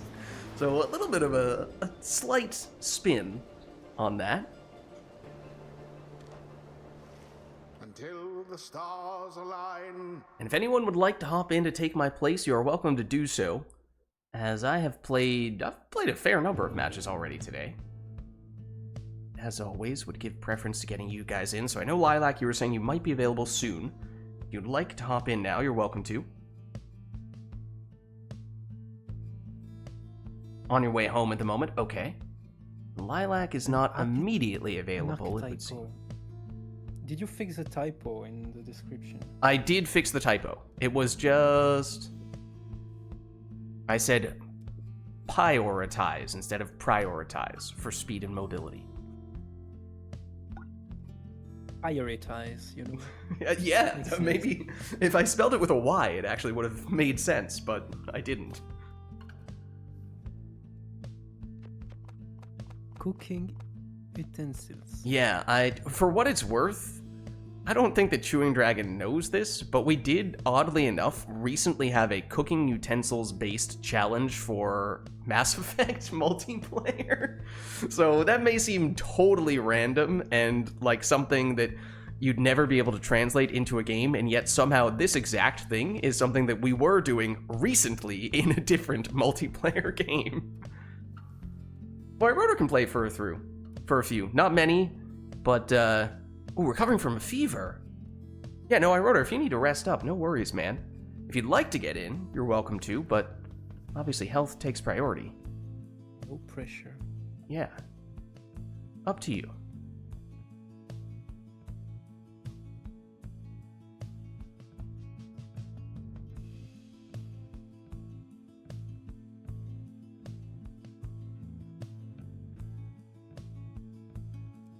Oh, I see. And the cooking utensils was because previously the request was about eating exiles. So, okay, cooking utensils is a little bit better in that case. I still don't know how you would. Yeah, it's still a very hard thing to conceptualize, but at least it's not quite as grotesque. I guess an imp with its explosion can cook things. Oh, I wasn't even thinking of that, but... Hello. Wait, he had a wall of text earlier? Wait, where was the wall of text? Oh. Second try. You are rival readers competing in the cooking competition in Hollowroot. In this rite, you have to assemble the team of best cooks and prepare the dish worthy of one and only Solium Mur. Rules. Choose by actual cooking ability. You cannot choose the same exile as your opponent. The talismans are cooking utensils. Okay, now I understand. Okay. And technically, this request came in before the customize off, so I guess that's what we're looking at doing right here. And then we do customize off after that.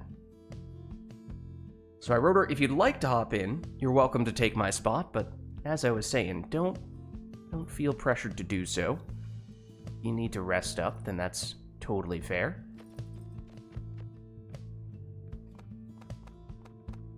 I can buy it. Okay. Let me just unplug the controller before I forget. And I will get an invite over to you. Should be on the way.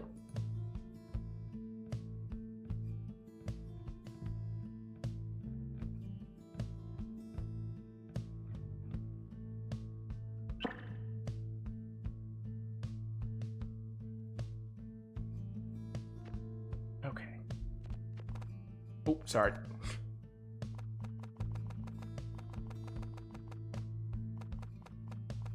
Take it this is iRotor? Yeah.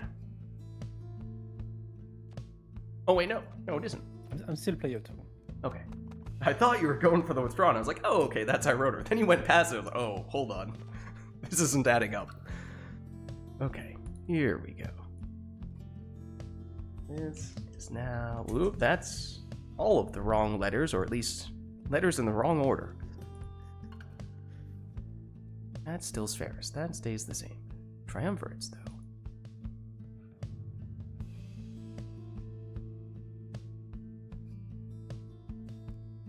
Okay, so it's exiles who you think would be the best cooks. You're not allowed to repeat exiles between the two different teams. And the talismans are your cooking utensils. That is the request. So we are cooking. Okay.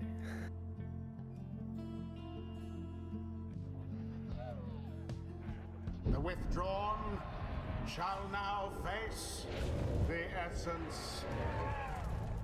Welcome. Who shall conduct the rites?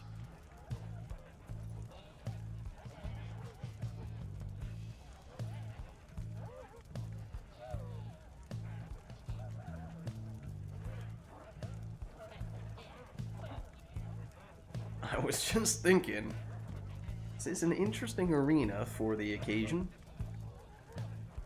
So exiles who you think would be good cooks. iRotor and Spherus cannot repeat the exiles, but then cooking utensils for the talismans. Eating a delectable Cobb salad right now. Your To decision. be honest with you, I'm not entirely sure what that means.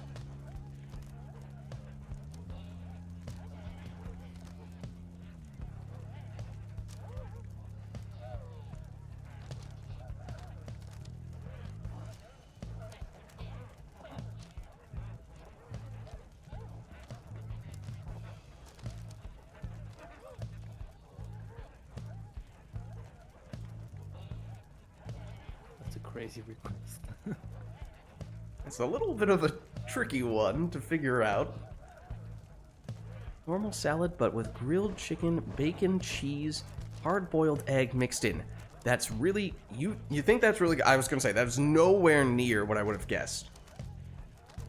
I assumed it had something to do with corn on the cob. I was like, usually I would just call that corn on the cob, not a cob salad. But apparently this is something entirely different.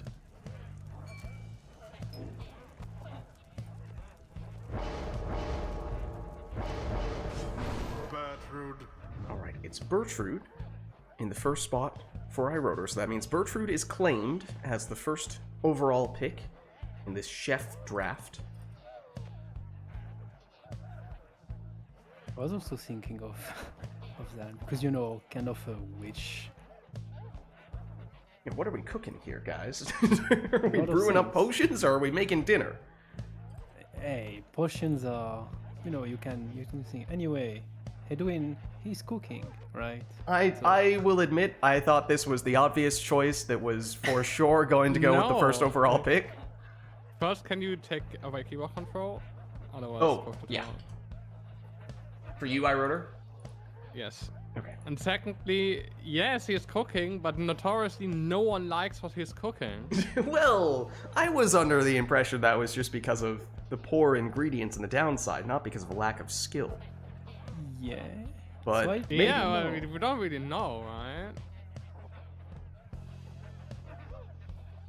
But since he's the one cooking for the Nightwings and the rest of the Nightwings, except maybe the ones you unlock later, Yeah, like- maybe some of the late editions are better cooks.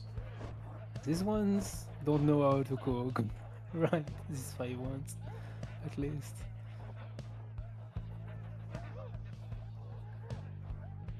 I have no idea, man. Chewing Dragon says, Headwind is overrated. I guess Manly knows how to cook. I don't know why, but he looks the part somehow. Or does he have other people who cook for him? Yeah, but he has to tell them if it's bad, and he knows his stuff, you know? Okay, I see what you're saying. He's like former star chef, and he's critiquing everyone. Okay, I see where you're going. Now for the talisman, what But which is talisman did cooking I rotor with? take? I didn't catch it. Living Living flame. Flame. Living Flame. Okay. It's a bottle, and it's a flame, so I guess you can cook with it. Makes sense. Not gonna lie, to me it looks like a salt shaker. It works as well then. Shape-wise, at least. That's what it reminds me of.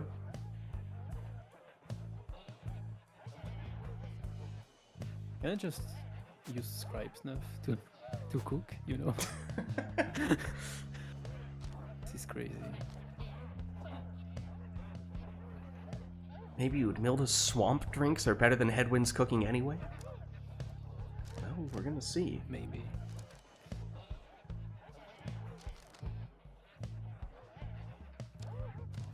Lilac is swimming home? Through the south. I'm a little confused, Lilac. I guess mortar flasks work.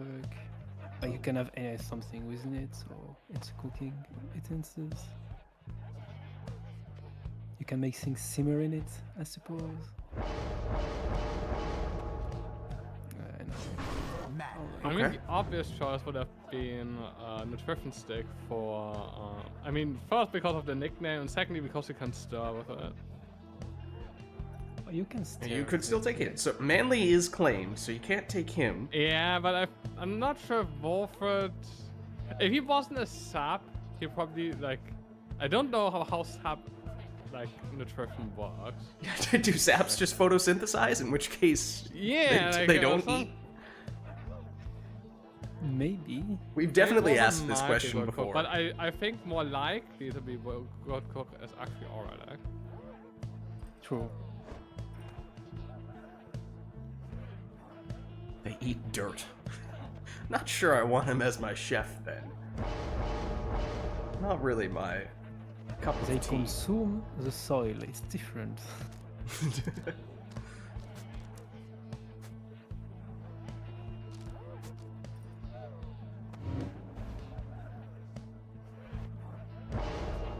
Bet Palmas makes a mean mud pie.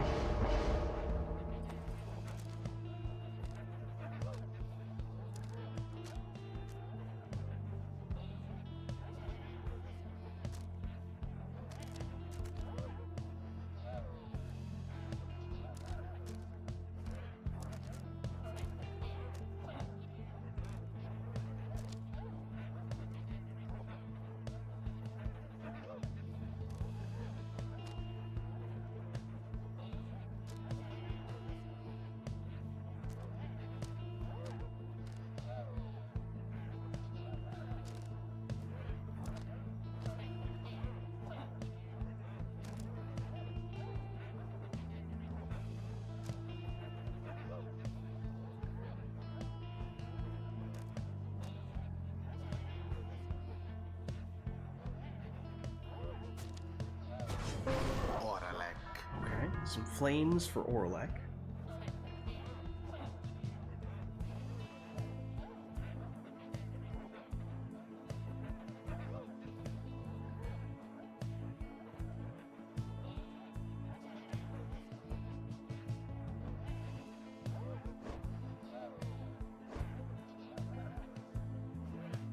You know what? Sandra knows how to cook. For sure. She's had plenty of time to practice, although she is a ghost, so She's does she a need ghost, to eat? so she probably hasn't cooked in like several centuries. Yeah, but she retains eternal knowledge. What do you do against that? Oh, that I- just gave me an idea. Almer? I feel like, you know, his bossing is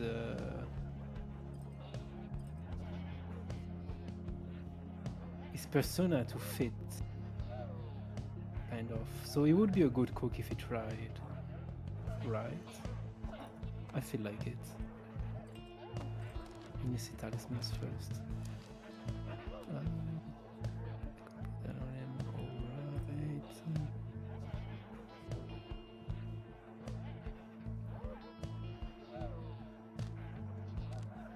What if you use a typhoon bottle? Just a typhoon, you know, to steer everything.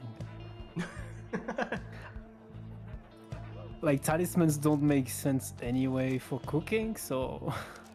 I could think of at least one useful thing that a talisman could do for cooking. I don't know if either of you have done yet.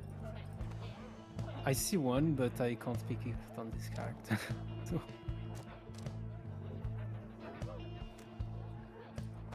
Let's just go with that. Now that you've locked in, I will say, I would argue Almer is young enough that he probably has had little to no practice at cooking, plus his dad is a dog. So it's not like he's had much opportunity to learn to cook, Fair I would enough. argue. I don't know, it just looks like he would be a good cook. It's absolutely subjective. I would argue the opposite. I think because Dalva took an armor, like he had to basically learn to like feed him properly. So he had to like Dalva basically has to know how to cook for other like people with like cur bodies and with like human anatomy. So he's probably a good cook. Out of necessity, at the very least.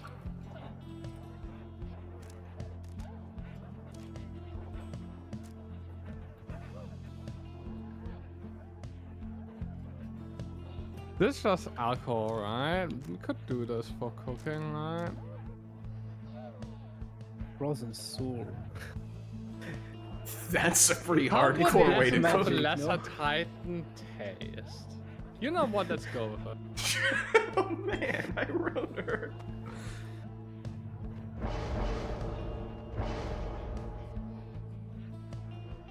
Explosive temper sounds like it's good for cooking. Dog bird. Maybe. Let's go in the real Gordon Ramsay approach. Wait, I bet Barker secretly is a really good cook now that I think about cars. It seems like Maybe. it's like the hidden quality that he could have. Or Ignarius, probably like the same thing. But Ignarius seems more like the type who just throws something together after his shift. Wasn't Ignarius a bouncer at a bar? Yeah, exactly. I think Barker would fit better for good cooking. Like,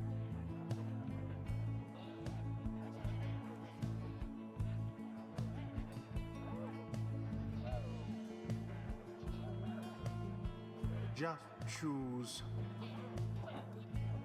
oh no, I know it. Deluge. Deluge would be a good cook. I'm not sure what worms eat, but like he become like, depending on the ending, he becomes the author. So like he's like the connoisseur of the finer things in life. Huh. He's running away because he doesn't want to lose it. So he's probably good at cooking. Steris seems unconvinced. Based on how his little marker is slowly meandering away from the choose button, I don't think you have convinced him. I mean, it would be really good if I could pick him, but I'm not sure it actually fits. Because the talisman I'm picking is Vengeful Vow. Just because it's a paper, there is a recipe on it. So it's good to cook. A Right. vengeful recipe, perhaps. Yeah, sure, but it's a recipe. You can cook revenge, you know? It's fine. Best served cold. Yeah. not sure Deluge would cook. I mean, with what hands anyway? I don't know how they work. My goodness. Same for harps. How do they cook? I mean, they can manage a bit more, I guess. Is that tiny wings, the imps? I don't know how they manage anything. Crazy. I don't think Tiz was cooking anything, he's just eating it No. raw. Yeah, you're right. Maybe all imps do that anyway. They don't cook. Anytime. Anytime. I guess Headwind. Like, he knows how to cook at least. From what remains, from what can cook, he can cook. So. And. What did you.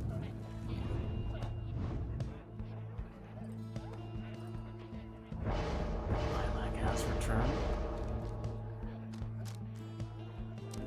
Alright, I just have to say, it is crazy that we almost didn't have Headwind at all in this match.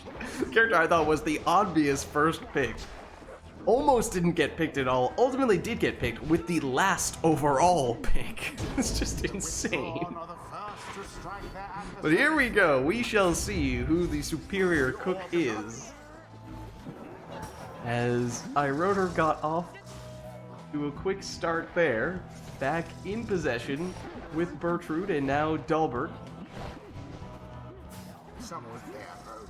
Sferis with Almer. Down he goes, but not before passing it to Manly. Somehow Blink. What the heck? How did he get through that? At least initially, that was insane. Good. Dalbert No. hops in here for 20. There was lots. A lot of thought was put into this, which I do appreciate.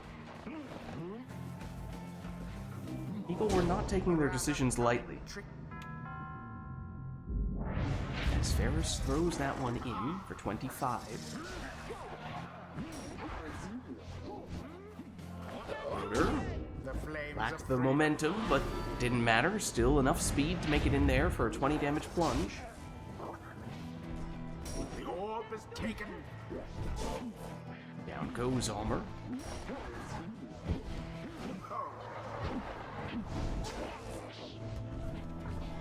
Orlek Now go. leaps in for the win. The withdrawn GG. Their adversaries must be crying tears of shame. Well played, you two. The ceremony is complete. Alright, well, let's head on back. Until the next rite. And let us know if there is anything we would like to say. Oh, actually, I think we still had the customize off in the queue, if I'm not mistaken. Yes. Let me just double check. Yeah, I think it was the customize off request that Lilac had before. Of course, randomized exiles, masteries, and talismans. Just gonna get thrown straight into the action. Won't even get to see what those things are in advance. It means not much else we could request here besides potentially an arena or a song. If that is of interest.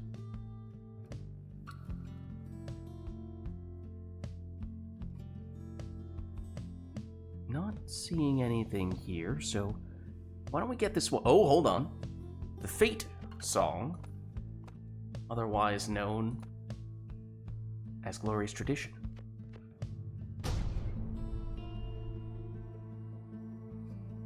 We shall see if that affects what the randomizer gives us. Customize off says... Maybe the customize off is gonna cook more than us. It might. Well, that's Orlek again. Is back For on both of track. you? No. Oh, no. It is Orlek for iRotor for the second time in a row.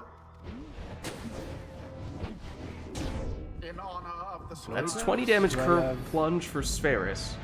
It's He's not Orlek, returning. Lendl, and Tizo for iRotor. It is the Stowaway, Rookie, and Viz Paleth for Sferis, and Ruki was the one who plunged. He obviously does not have prayer beads or guiding light. Was the last of them. Everyone down on Sferis' side, and just enough time for Iroda to throw that one in. Does have Celestial Spike, we saw there, though obviously does not seem to have the quick-throwing Star Splinter Talisman, so not quite the incredibly effective setup that we see so many people look to in non-customized off matches, though doesn't need it there. That time he'll just hop straight in. Now then. This time Iroda goes the Imp route. Only 15. Savage, not a gnome. Can't defend. Demon versus Demon. Iroda plunging here.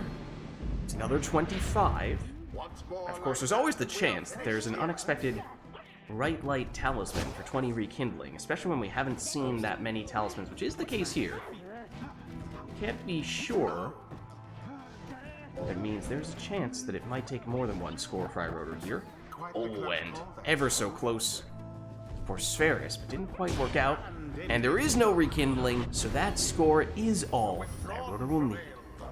GG. most excellently done. Let's just try this time, again, see if we I don't must get all right admit. like this time. Okay. The right We will is re-customize off in that case. done until the stars align.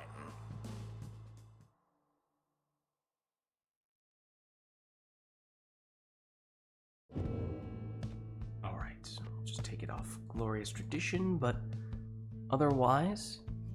Yeah, Lilac, you are back. Are you interested in getting in on the action, or are you just hanging out? You ready to rumble? Whenever convenient? Okay, I know Iroda, you were saying you probably don't want to stick around for too Let's long. just play this one, and then I'll Lilac can replace me. Okay. If that works for you guys. Let's get started.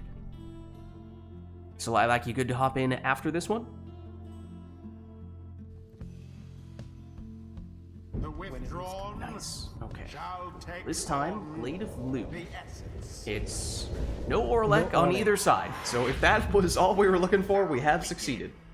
It is Headwind, Messenger Imp, and Vorfrit, the Crone, for Iroder.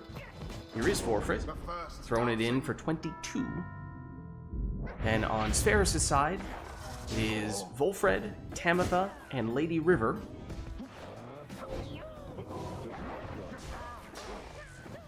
Definitely seeing the Sacred Bond from Headwind on Iroder's side. one of you rather angry.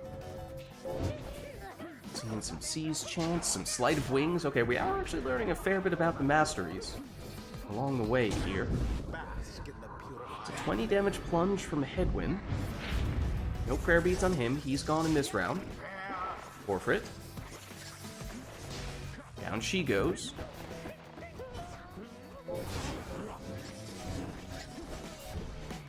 Rotor using that Sacred Bond to aggressively apply pressure, win the orb back close to Spheris' Pyre, and throw that one in for 15, and then follow up with a quick 30 damage plunge. Of course, that means one score could be all that Rotor needs, but we do see Volfred, the sap, Beyond all Nope. reason, and that means there is 10 rekindling for Spheris, so it's not GG just yet. so fiercely fought. Tamitha sacrificed Volfred there. It kind of worked. Tamitha, down she goes. Headwind blocked. No shoulder smash, it would seem. But everyone is down on Spheris' side, and that means that with that plunge, Iroder is the winner. Prayer beats Crown. I'm not customized. Oh, it was prayer beads. Burns with vigor Yeah. and Yeah, resolve. that's strong on Customize Off. Lost Can't take end that for this granted. night's proceedings Alright, so let's head on Okay. back. until the stars align. And if it works for you, Iroder, we could swap Lilac in here in your spot and get you in for some games and still give you some time to catch up on some rest. Yeah, works for me. Thanks for the games. GG's, Iroder. Thanks for stopping by. Okay, let me get the invite here for... Where is Lilac?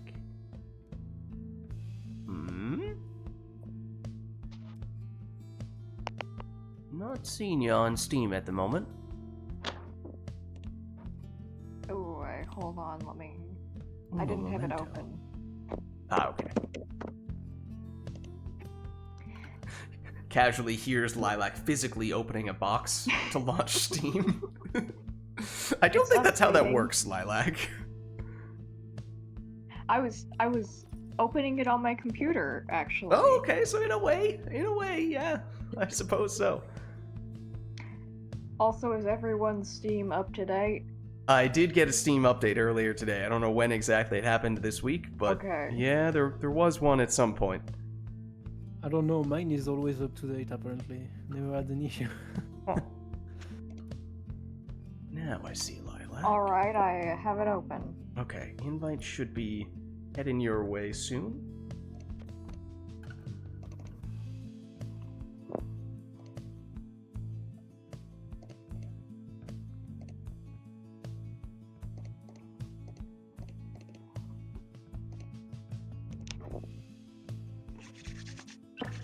There we go. Okay. Let me just set you up here. Lilac. Okay, which triumvirate would you like to be today, Lilac? I will be the Fate. Okay.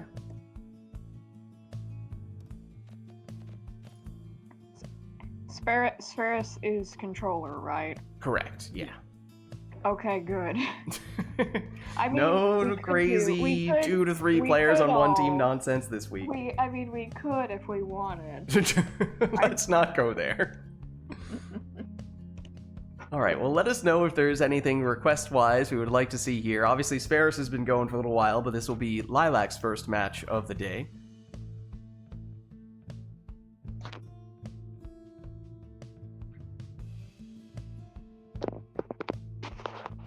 Not seeing anything, though, so why don't we get this one started, and we'll just leave it up to the players to go with whatever they want. Oh, Isle of Kalimur, it sounds like. Indeed. The essence. Welcome. Who shall conduct the rites? So no requests here. You are free to take whatever you want. The controls. Maybe we should check the controls. Oh, should we just to be sure? Yeah. Does that look right to you, Lilac? Yep. Okay. And we didn't change anything on your end, Spherus, so I think you should still be fine. Yeah.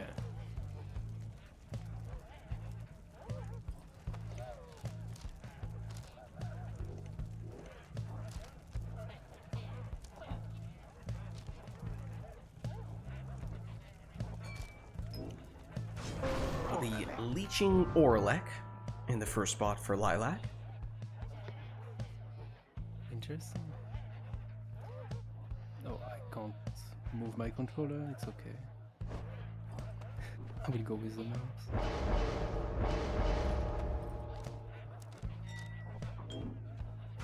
Quick throwing Zoxiana for Spherus.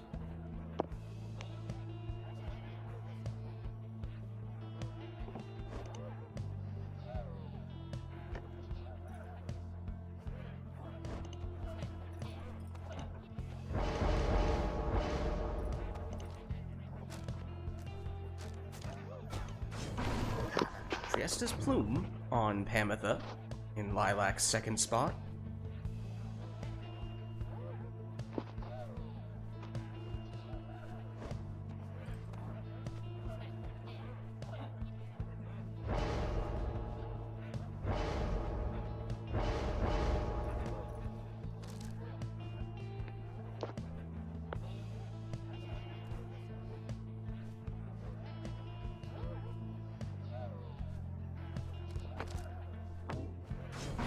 Titan Tooth Palmus is Spherus' second choice.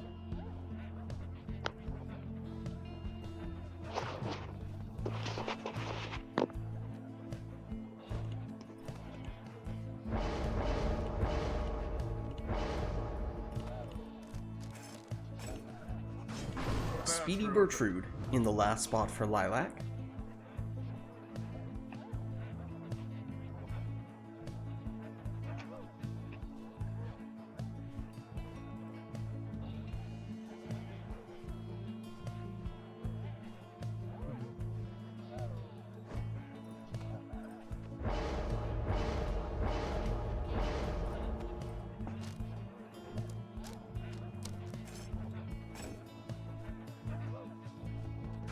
Lastly, Webbed Lanthorn Raji for Spheris. So here we go, our first matchup of the day between Okay. Spheris We're and both Lilac, and they're controlling controlling the wrong Lilac. teams. Yeah. Are you both controlling Lilac? Yeah. Okay. This is you as well, Spheris? Yes. Okay. Let's quickly... No, I don't want to turn on sticky keys. Let's do the good old-fashioned remote play controller shuffle. How's this? Yeah, that works. Fine for Spheris, I can't move. not fine for Lilac. Okay. Let's try again. Ah, good old Steam remote. It's play. been a little while since we had to do this, to be honest. Now, Maybe it was overdue. What about now? There we go. We're good. Okay. Everything is fine. Don't worry about it. Steam Remote Play at its finest. Very functional program. Yep. Perfectly optimized, some might say. the orb bathes first in the withdrawn's flame. 20 damage throw there from Spheris to get us started. Lilac, of course, did take the extra starting Pyre life from Orlek, so still above 100 here. Spheris, with that throw, does 14, one off the maximum. That means they aren't quite tied. Actually, is especially beneficial for Lilac, because that means this is going to be 30 damage rather than 25. Spheris was threatening the Fell Swoop, and then nothing really came of it.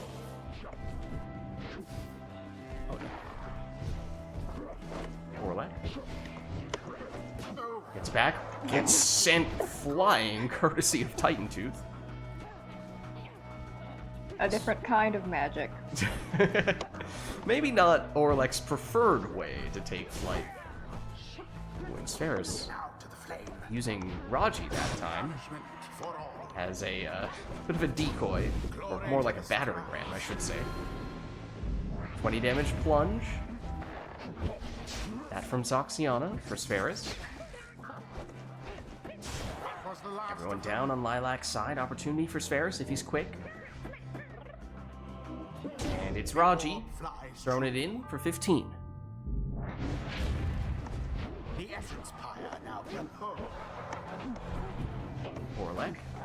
Once again, the Titan Tooth stun. Oh, but Lilac counters with the Crone Salute. Just don't mind me as I take this orb real quick. I'll just plunge in here for 30. But no prayer beads, so it means there's no Bertrude in this round for Lilac. And Lilac is currently defenseless. So Spheris able to throw in that uncontested score, good for 20. Bertrude's back. Here she is. And just avoids that defender and is able to plunge in there for 30. That means one score is potentially all that Lilac needs. Then again, of course, Spheris does have a sap, may have some rekindling.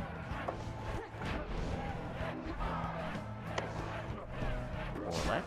Down he goes. As does Pamitha, and that means big opportunity here for Spheris. Throws it in for 20. That's another reason why that one time when Spheris had one off his maximum damage was a big deal, because it means no matter what, he does not have enough damage here. Even with the maximum damage Palmas score, he would still be one away. Lilac, not close enough with Bertrude. Spheris plotting his next move and was starting to use Raji as a battering ram, but didn't quite work out on that occasion. Oh, Lilac just barely in position in time to get the interception. Everyone down, though, on Lilac's side. Orlek, of all people, makes a timely return, though. not something he's particularly well known for. He is, however, known for taking flight, as we've seen in this match, not in the way that Lilac would like to see, and this is exactly what I was just talking about. Yeah.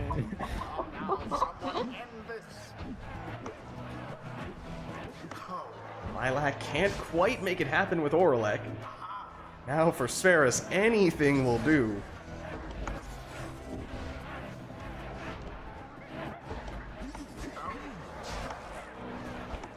She's vibing, battering ram style, and with that, Spheris is the winner. GG. Their pyre nearly was extinguished there, but no. Well played, you two. The ceremony is complete.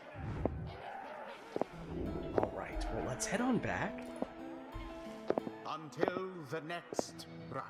And let us know if there is anything we would like to see for the next match.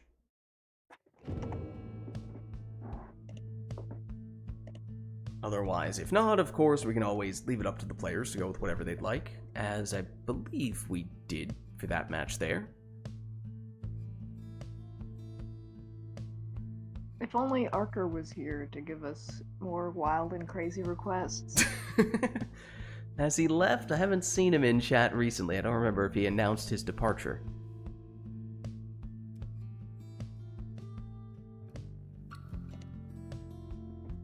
Nah, I just left like a Chad.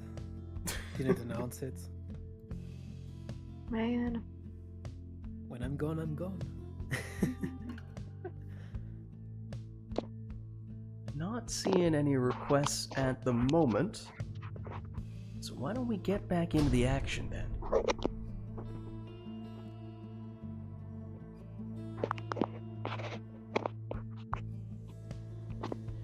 Fate shall now face the essence. Alright, so this time, at the Pit of Malith, Welcome. with no requests, Who shall conduct the rites?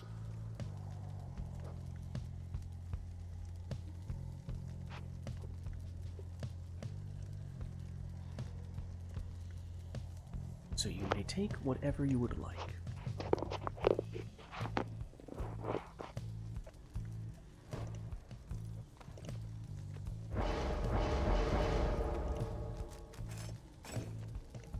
Speedy Bertrude.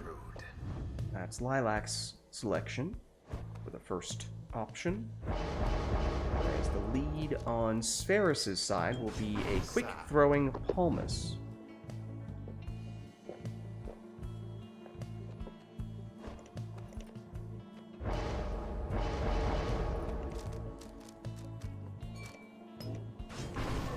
I'll avoid Udmilda in the second spot for Lilac.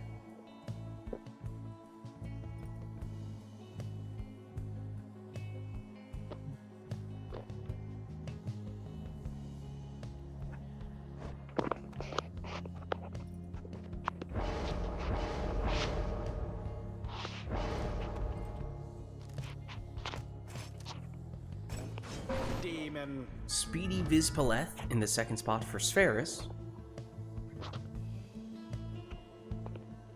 Are we doing triple crown? Triple feral curse.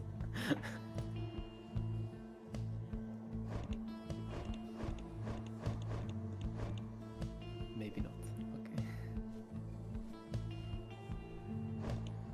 Or maybe yes.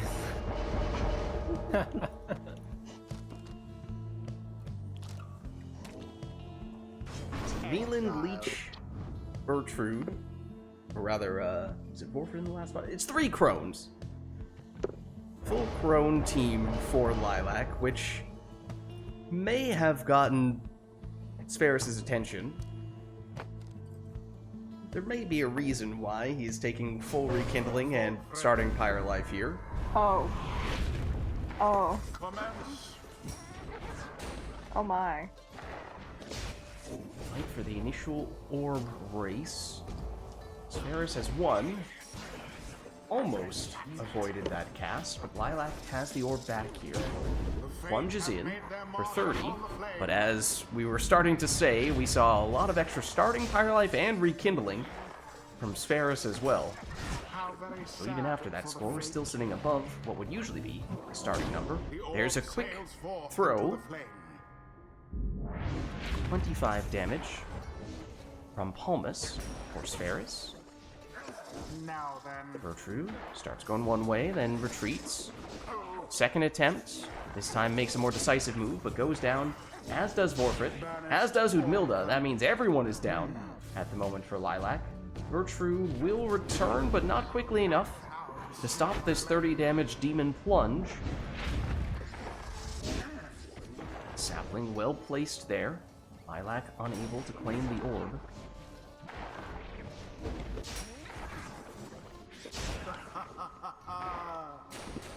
Oh, and there is the Crone salute from Lilac, except this is not what Lilac wanted to see.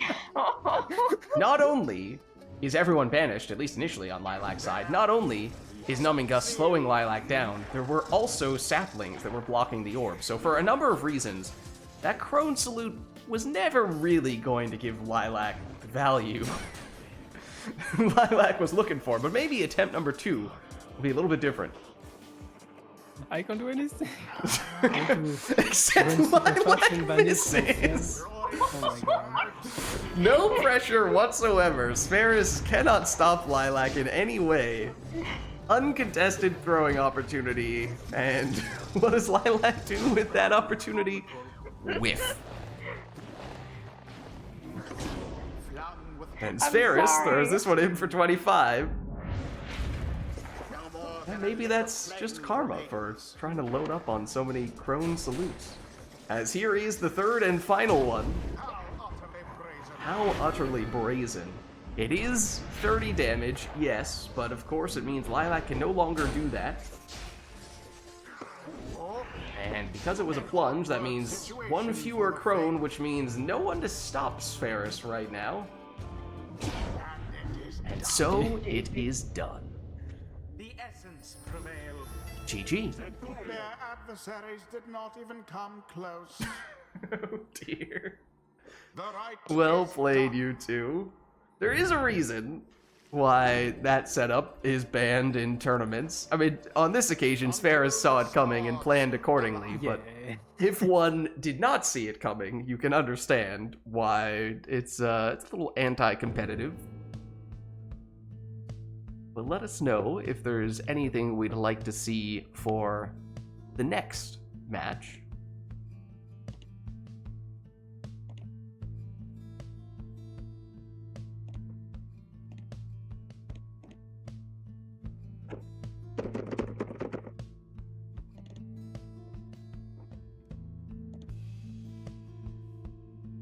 I think I broke Twitch. Oh? What did you do? Now I just hear this thumping sound coming from your microphone. Oh, I fixed it. I fixed If it. you're I fixed breaking it. the box and Twitch is inside, of course. Right? First you were That is the- opening Steam. Excuse you, that is the sound of my keyboard. Oh. Maybe the sound of you Expected. smashing your keyboard against the table. All Titan stuff. Well, hold on a second. This would be making Spheris stronger, so technically you're voluntarily making things far more difficult for you, which I guess is allowed. If it were the other way around, it would not be, but this way is allowed, yes. So, if you would like to, you can. Alright, but then I take no masteries or no talismans or something. I don't know. Oh, I mean, yeah, if you wanted also to did counteract customize this, try to balance things out, Tattered mantle. you can. But basically, you know, Six shoulders. Spheris is getting all the stats buffed, built-in prayer beads, built-in leech, built-in pretty much everything here. If everyone gets banished, everyone comes back, and most And importantly, I play of better course. with I also play redeemed better. a customize off. What's that? I also redeemed a customize off. Oh, hold on.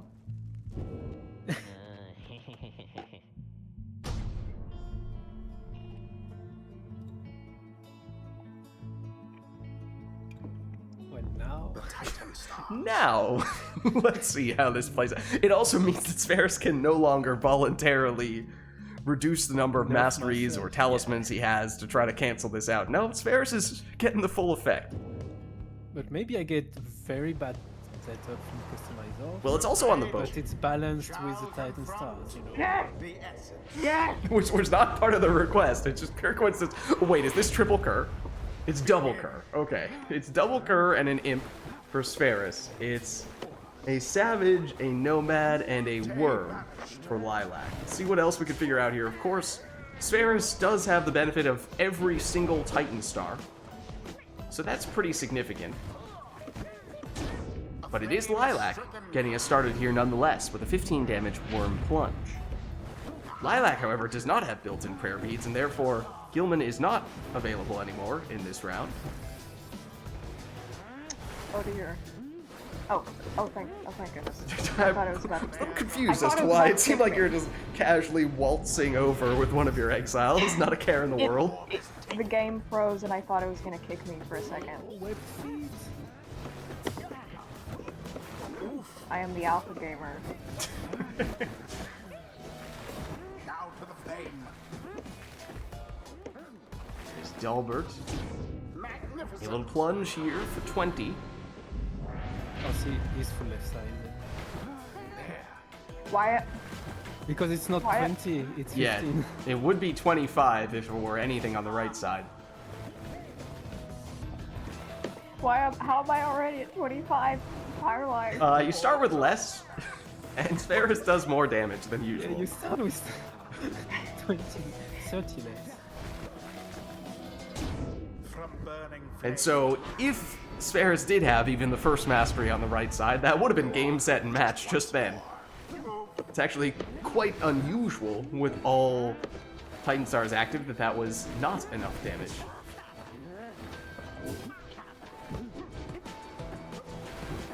my word. My word. Gilman Gilman comes back here for a 15 damage plunge, but there you see, yes, Spheris has been leeching Pyre life back this entire time. Uh-oh. Lilac is defenseless.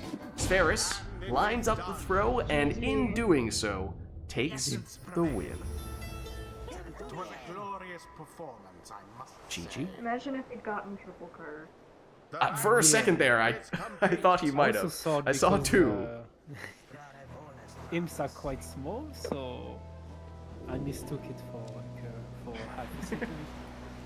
And then I think the imp was in the farthest corner, so it got covered up somewhat quickly. So for a second, I legitimately wasn't sure what the third exile was. I thought it might have been. All right, well, let's turn those things back on or off in the case of Titan Stars. Let us know if there's anything we'd like to see for the next match. Am I gonna be hangover with Titan Stars? Theoretically, we have added some mods to remove the Titan Star hangover effect, so I think you should be Let's hope fine, it but works. we're gonna find out. Oh, archetypes. Nice. Alright, let me... Ooh. Accidentally pressed some Yes, buttons. great archetypes. Okay. I think we're good. I almost turned off my microphone accidentally. Secret ones, just to clarify. Okay. That is generally the default. But we did deviate from that a little bit earlier today, so that is fair to point that out. I Okay. just wanted to clarify. Yep, no, that's fair. That's fair. All right, so Lilac is player one, right? So I'll roll for Lilac first. So Lilac, you are going to get this one.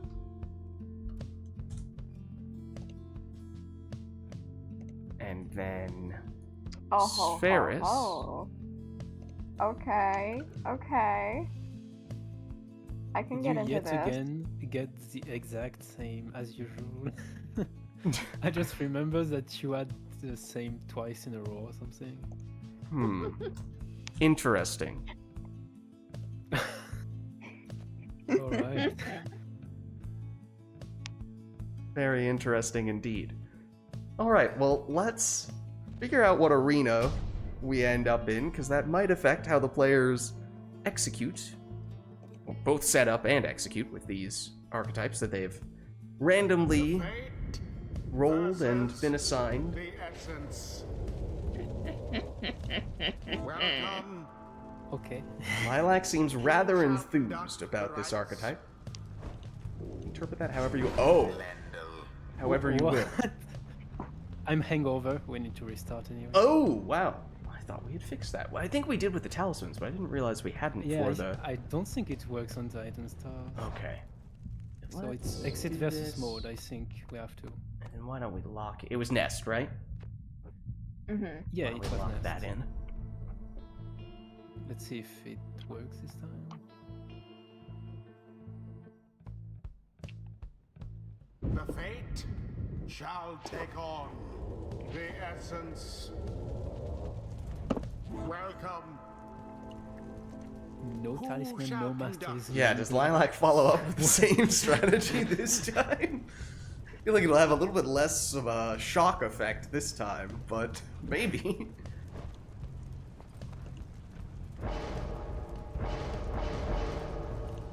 Okay.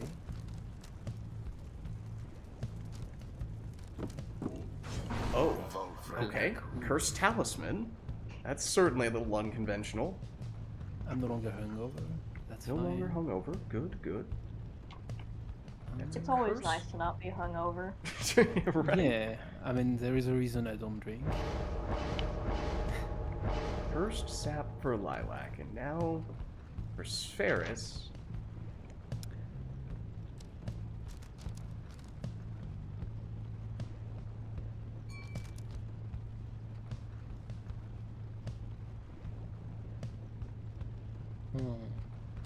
Nah.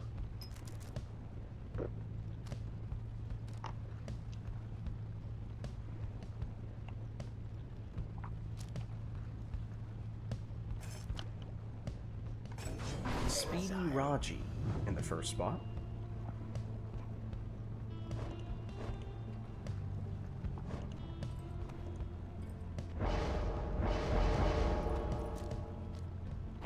Ooh, left side. On left side, extra presence on Deluge.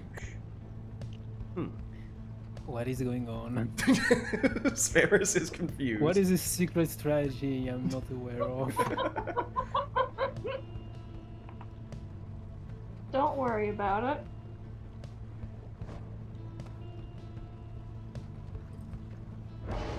This won't hurt a bit. Oh no. Spheris goes quick throwing Viz Paleth with the second choice, and if at this point you feel like you've taken all you need to do to set up your Exile. archetype, you could just go with whatever you want. Or, you know, just don't take anything.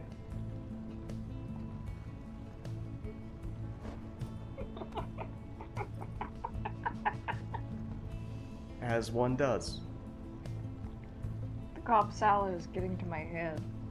Oh dear. Maybe. My body isn't meant to handle so many vitamins.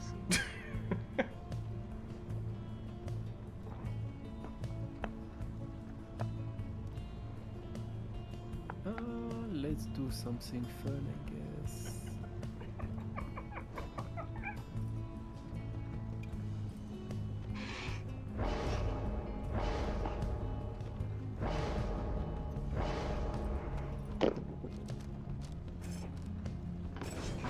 It's Web Lanthorn Bertrude in the last spot for Sphere. So here we go. Randomized archetypes for both players. This time we kept them secret. They don't know what their opponent has, as we often do. We just experimented with something a little bit different last time. But there's a 25 damage Imp Plunge from Spheris to get us started. But with no prayer beads, it means Raji is now gone in this round. Here's Bertrude with a potentially unblockable throw if it has enough on it, and it does.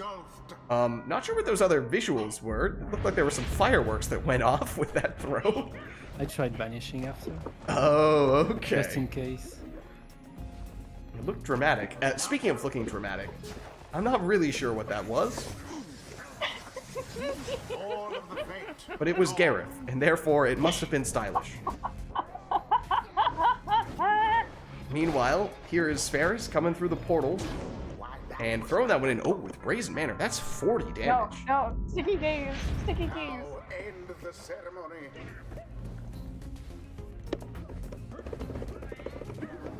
Ferris's throw intercepted here by Gareth. Gives it up to Deluge, who chooses to jump into the lava. That throw. A blessing. Oh, it had enough on it. It does score here, but triggers the rekindling, so Lilac still holding on with 10 on the second life bar. There is the black hoof Volfred that we saw Lilac voluntarily take. Lilac once again jumps into the lava. Come by. Gareth. A bit It's well, they both crashed into each other and both land in the lava. Well, I guess it's at least an even trade on that occasion. Meanwhile, here comes Ferris. Sets up a Brazen Manor that would obviously be overkill, as all he needs is 10 damage. Lilac, not quite enough distance on the jump, so Deluge goes down. And yet he still makes a heroic return.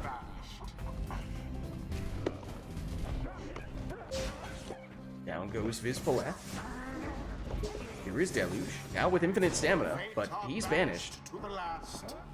Opportunity here for Sferis. Takes a little bit extra time to set up the Brazen Manor, but gets GG. the job done. GG. Essence prevails. GG, well played, you two. Endlessly, I might add. That was an Archetypes match. The rite is ended. You are welcome very to curious. share your archetypes if you would like. Sparrows, why don't you choose yours first? My archetype was Big Hitter. Until Sferis, the third time are around. you... I feel like you're very inexperienced with that archetype. I feel like you might need some more practice with it. I got it 3 times out of 4 in a row. Like Big Hitter, Disruption, Big Hitter, Big Hitter. So I put Brazen Manor on my demon. That's mostly it. That was the main thing, but I still added 25 on the imp, you know. Yeah, you Just went in case offensive he imp were- as he well. were to score, it wouldn't be 15. And I got chaos. Make it Yeah, hard for okay. your opponent to know what to do by creating lots of chaos. I think you confused yourself more than me. That's fair enough. I was really No, I was- curious when we had that false start initially if you were going to once again have a character with no masteries or talismans. So it was a bold choice. It certainly got everyone's attention, but well, I mean, you went with it. Not in the first spot. You kept us It's guessing. a but- very honorable choice. Not a very functional one, but Well, that was an Archetypes match. Let us know if there's anything we'd like to see for the next one. It is starting to get a little late now, so what I'm wondering is if it makes sense for this to be our penultimate rite, the last one in which we take any requests before we go into the Liberation Rite. Oh dear, hold on 1 second. Oh, it sounds like in that case Lilac has something in mind. I can play for longer if needed. Whatever is required.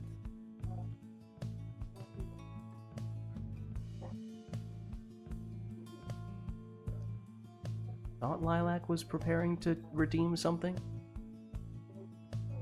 But perhaps Or not. maybe deal with something else. I don't know. Yeah, I thought Lilac was responding to me saying, oh, this might be our second to last match. This is your last chance to do any requests. And then was about to, if in case of emergency, break glass. And given how there have been all these various sound effects we've been hearing from Lilac today, I was really anticipating we're about to hear a smashing glass sound and then Lilac returning to the keyboard. I have my solution.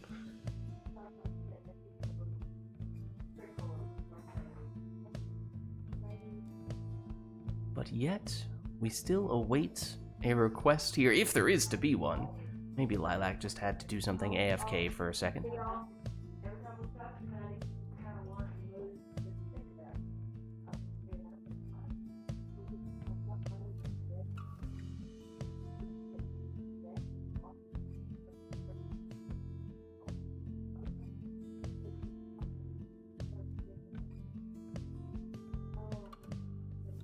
I mean, of course, we could just have you two take whatever you'd like. That is also an option, but I believe Lilac is AFK at the moment.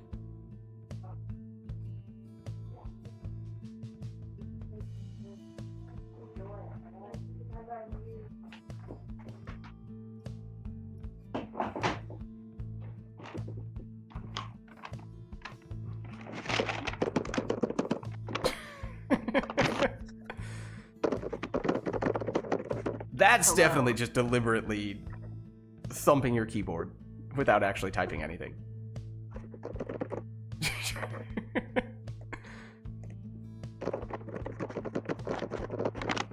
just doesn't sound... It doesn't sound authentic. Well, I have returned and I am ready. Okay. Do we have anything we're looking for request-wise for this one, or are we just going with whatever? I think I have something. Okay.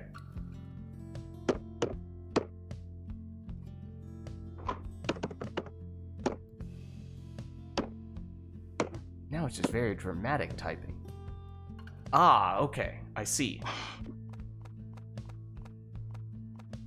It is a boat request. Nothing But more, of course. nothing less.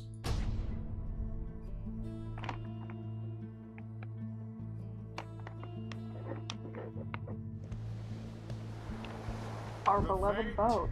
Shall take on Yo. Spares is like, do not include me in that statement. welcome. You don't like the boat? Who shall conduct? I still do not like the boat. How dare you? You will pay for your disrespect. It's all yours. You know.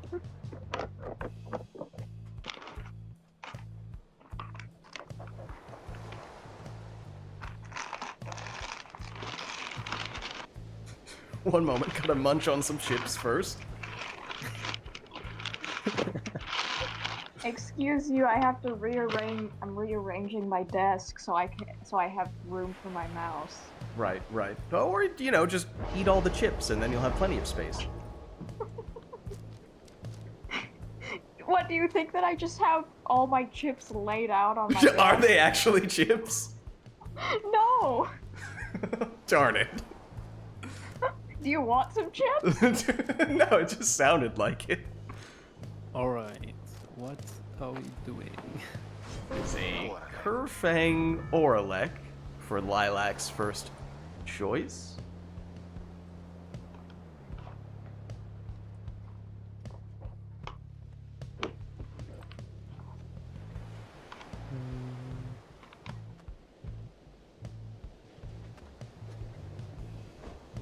Yeah.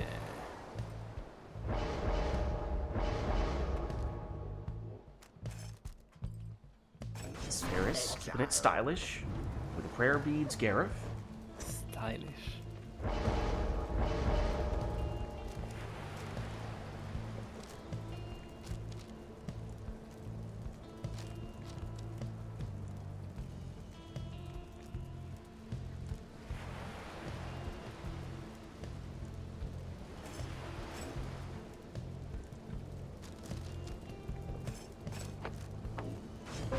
Luminous Idol on Ignarius in the second spot for Lilac.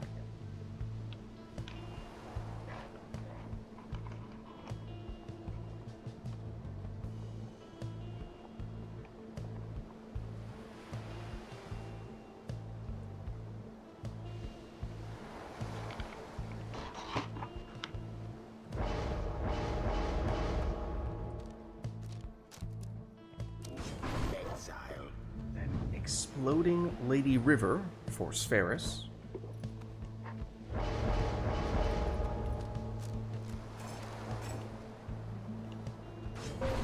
Speedy Vizpaleth is Lilac's last choice.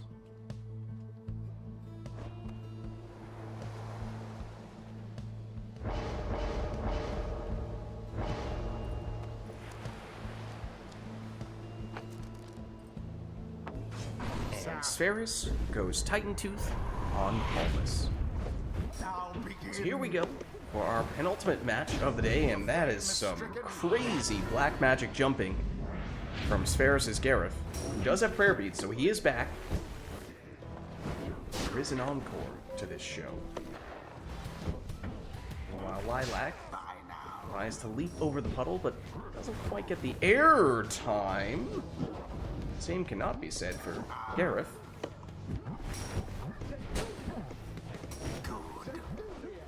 There is Gareth, leaping in once again, although Lilac, you know, might have taken a bit of extra starting Pyre life. Just a bit. Just a bit. A healthy dose. Quite an exchange. A very healthy dose. Left for Lilac. Retreats. Whoa! Rather enthusiastically, retreats. I retreated into the sky. That you did. Thrust into the fire. That's a 20 damage throw from Gareth. Here's Lilac, though, please. winning back the orb close to Spheris' Pyre and plunging here for 33. That was Oralek, but with Kerfang, got more damage. 7 fire life. That's a crazy jump from Gareth, though Lilac able to get the banishment. Nobody? The orb. Nobody? No. No sign of Does the nobody fate know for now. what 67 means? I don't know what you're talking about. Greater glory. It's a number? Are you asking if it's a number? No, I'm saying it is a number. This is true. And it is a recent meme. Yes. Yes. Oh.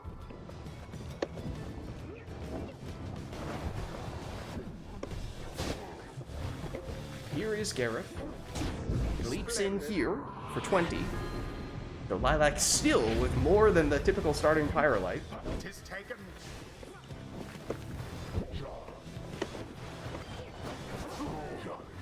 Gareth backs it up, Patience, only to then dreamer. go forward, and with no one back to stop him, can do a quick little 360 there. And Spheris does now finally break the 100 Pyre life barrier on Lilac's Pyre. Lilac did reach the second puddle there, but didn't quite get the extra burst of air time that one it usually looks for. Gareth pushing aggressively. Purifying flame. The true Nightwing seems to be falling behind. Explosion there. Now Lilac is defenseless. Time for Gareth. Charge up that crow. That's good for 20.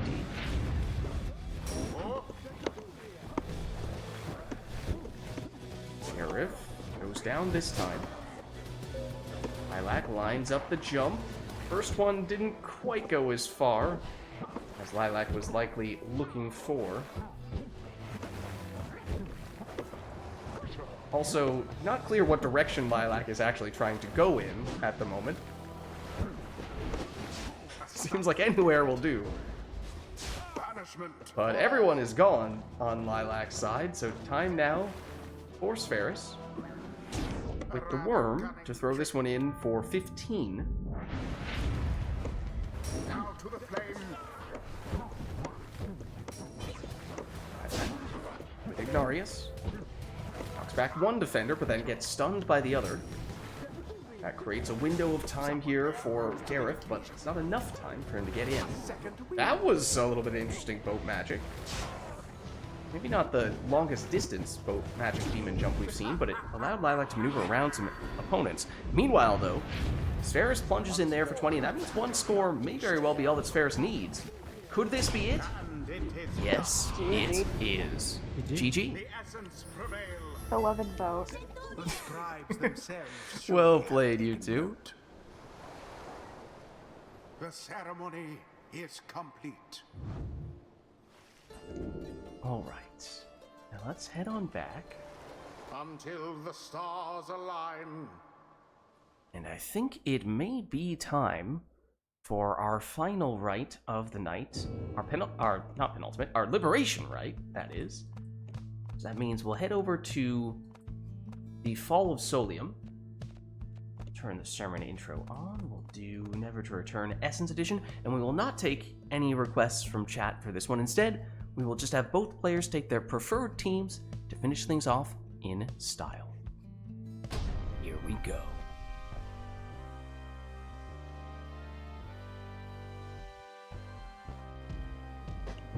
Hear me, exiles.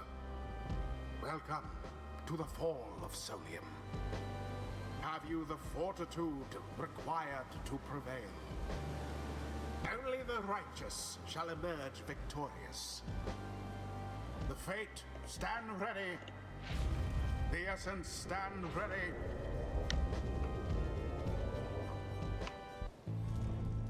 Who shall conduct the rites? Alright, so as we were saying, this will be our final rite of the night, our liberation rite, so no requests from chat for this one. Both players just taking their preferred teams to finish things off in style. And for Lilac, that means it's a Leeching Stowaway in the first spot.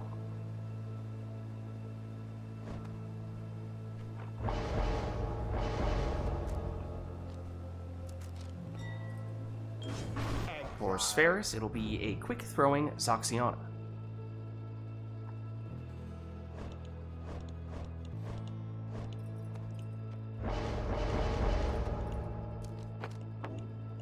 Now Lilac will take a Curvefang Ulmer.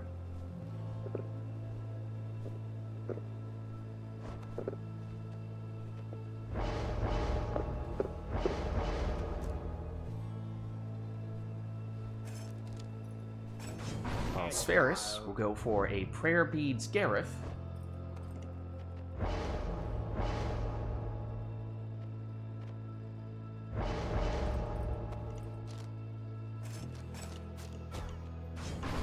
Final pick for Lilac is an Infinite Stamina Tizo.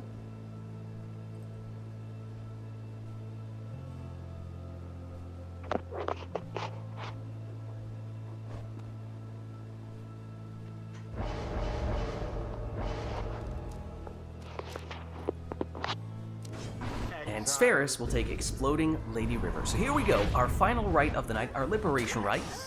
Lilac on the left representing the Fate. Spheris on the right representing the Essence. Best of luck to you both.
There it The is. essence proved GG. their worth.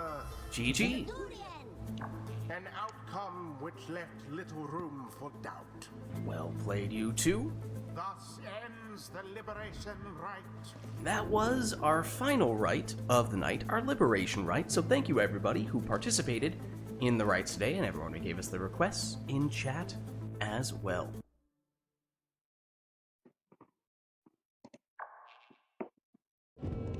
Alright, I'm gonna hop out of Discord, but I will catch you guys next time.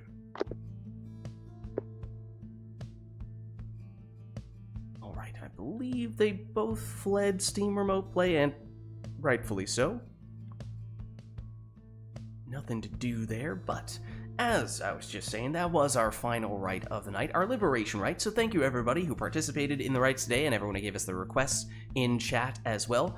This has been Pyre Community Rite Night, and if you're interested in getting more involved in multiplayer Pyre, then the best way to do so is by joining the Rite Club Discord server, which I was about to just completely misspell.